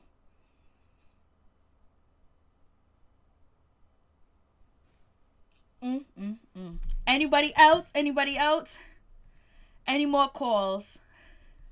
Yes, God bless us all. God bless everybody. God bless it all. God bless it all. And everything was alleged. No proof. We got no receipts. So alleged. Lord have mercy. So you guys, please go check out the Queen Love Bug #1. Please go check out her YouTube channel. Show her some love. Please go check out Norris Tony YouTube channel. Show him some love and subscribe. And please go check out Mike's Carter YouTube channel and show them some love. I really do appreciate it from the bottom of my heart, my peeps, my peoples. I'm like, Lord have mercy.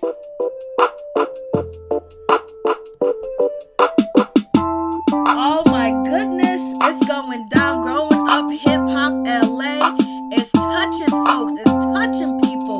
People want some answers. They don't like what they see. Some people.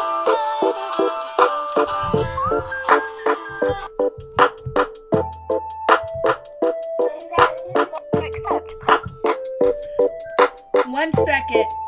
Please tell us your name and where you're calling from. Oh, did I hang up on you, baby? I'm sorry. Call back. I'm sorry. I thought I hit the right button, but I must have hit the wrong button. My bad, my peeps, my peoples, my bad. I hit the wrong button. Please call back. I thought I hit 1, but I guess I didn't hit 1. I guess I hit 2. Lord have mercy. Ooh. God bless us all. Lord have mercy on each and every one of us. For real, for real. Woo. Thank you so much, Unique. I appreciate that. And thank you, all you guys, for coming through. I really do appreciate it from the bottom of my heart, my peeps, my peoples. Thank you for coming through. Thank you for showing some love. I think for some reason the call went right to voicemail. Any more callers? Any ballers, any shot callers in the building? Are we bout it, rowdy? Are we gonna get married? Let's get married.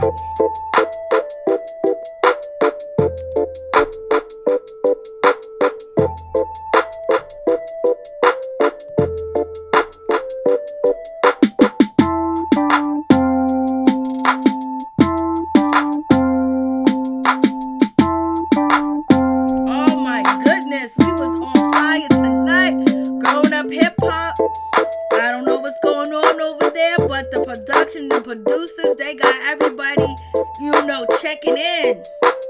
It's crazy out there.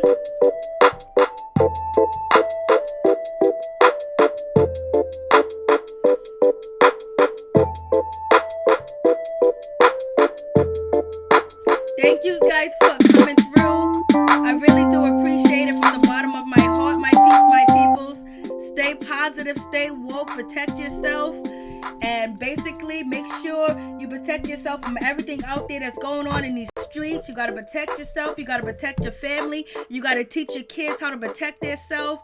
Your nieces, your nephews, your uncles, your cousins, talk to them and let them know what's going on with this coronavirus and people trying to attack people, especially in the African American community, the black community, ADOS, foundational black community, where they having, militia groups and stuff trying to, force things on us and trying to, run us down and tell us to get away from them and all this other stuff we see in the videos out here on the internet. So please protect yourself, wear your gloves, wear your mask, look at your front, look at your back, stay woke when you go outside, because we faced the enemy before, but there's even more now, and they're using the coronavirus to try to come after us and then attack us. So be aware and also pay attention to what's going on in your legal system and your criminal justice system, and also pay attention what's going on in your, with the Congress and the Senate, the House, and also with your councilman and the legislator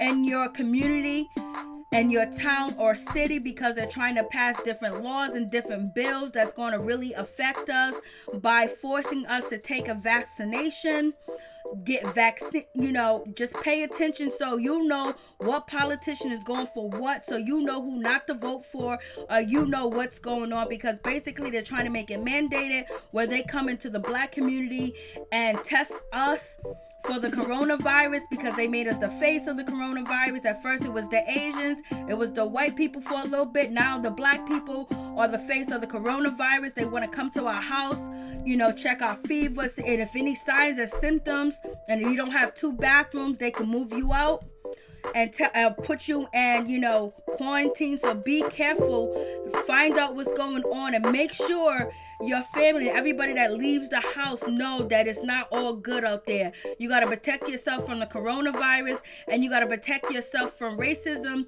and people trying to attack us under the skies of the coronavirus. So be aware of what's going on. Let your kids know if they're out here hanging out and chilling, or your nieces or your nephews, let them know what is actually being taken place, because there's videos after videos of young black kids and black males being attacked by militia groups because they want to say that they have the coronavirus, or they want to say something to them and basically start a situation. So protect yourself, protect your family, and stay ready. If you ready, you never got to get ready. Every time you leave your house, be ready. Every time you in your house, be ready, because you know they coming. So we got to be ready. For real, for real. Much love to all my peeps, my peoples. Thank you guys for coming through. I really do appreciate it. Stay woke, stay blessed. Thank you, Crazy LB. Thank you, Queen Lovebug, #1. Thank you, Libra. Thank you, Levon. Thank Crazy LB again. Miss K Johnson, all the callers that called, thank you so much.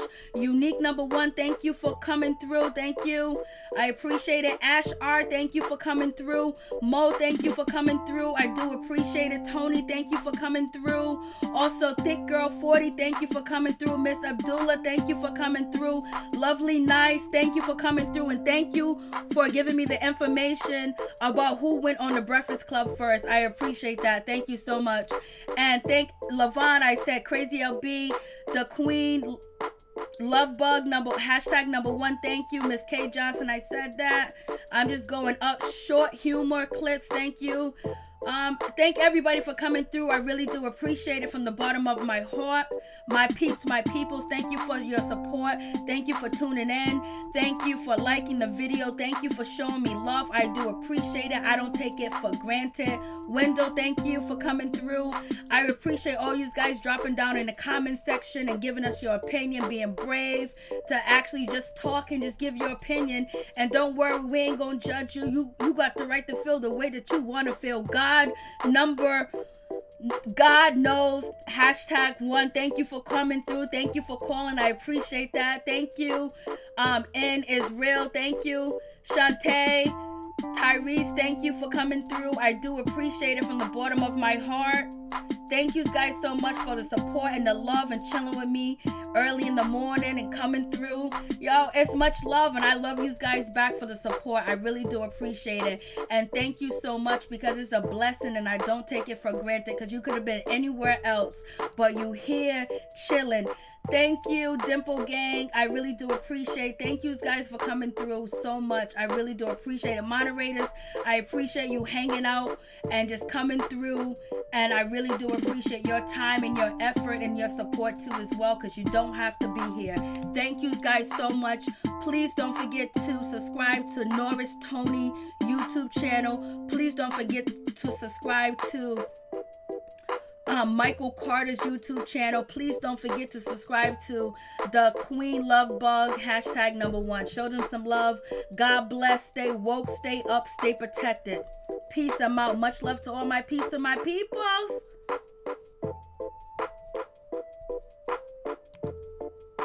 I appreciate it so much.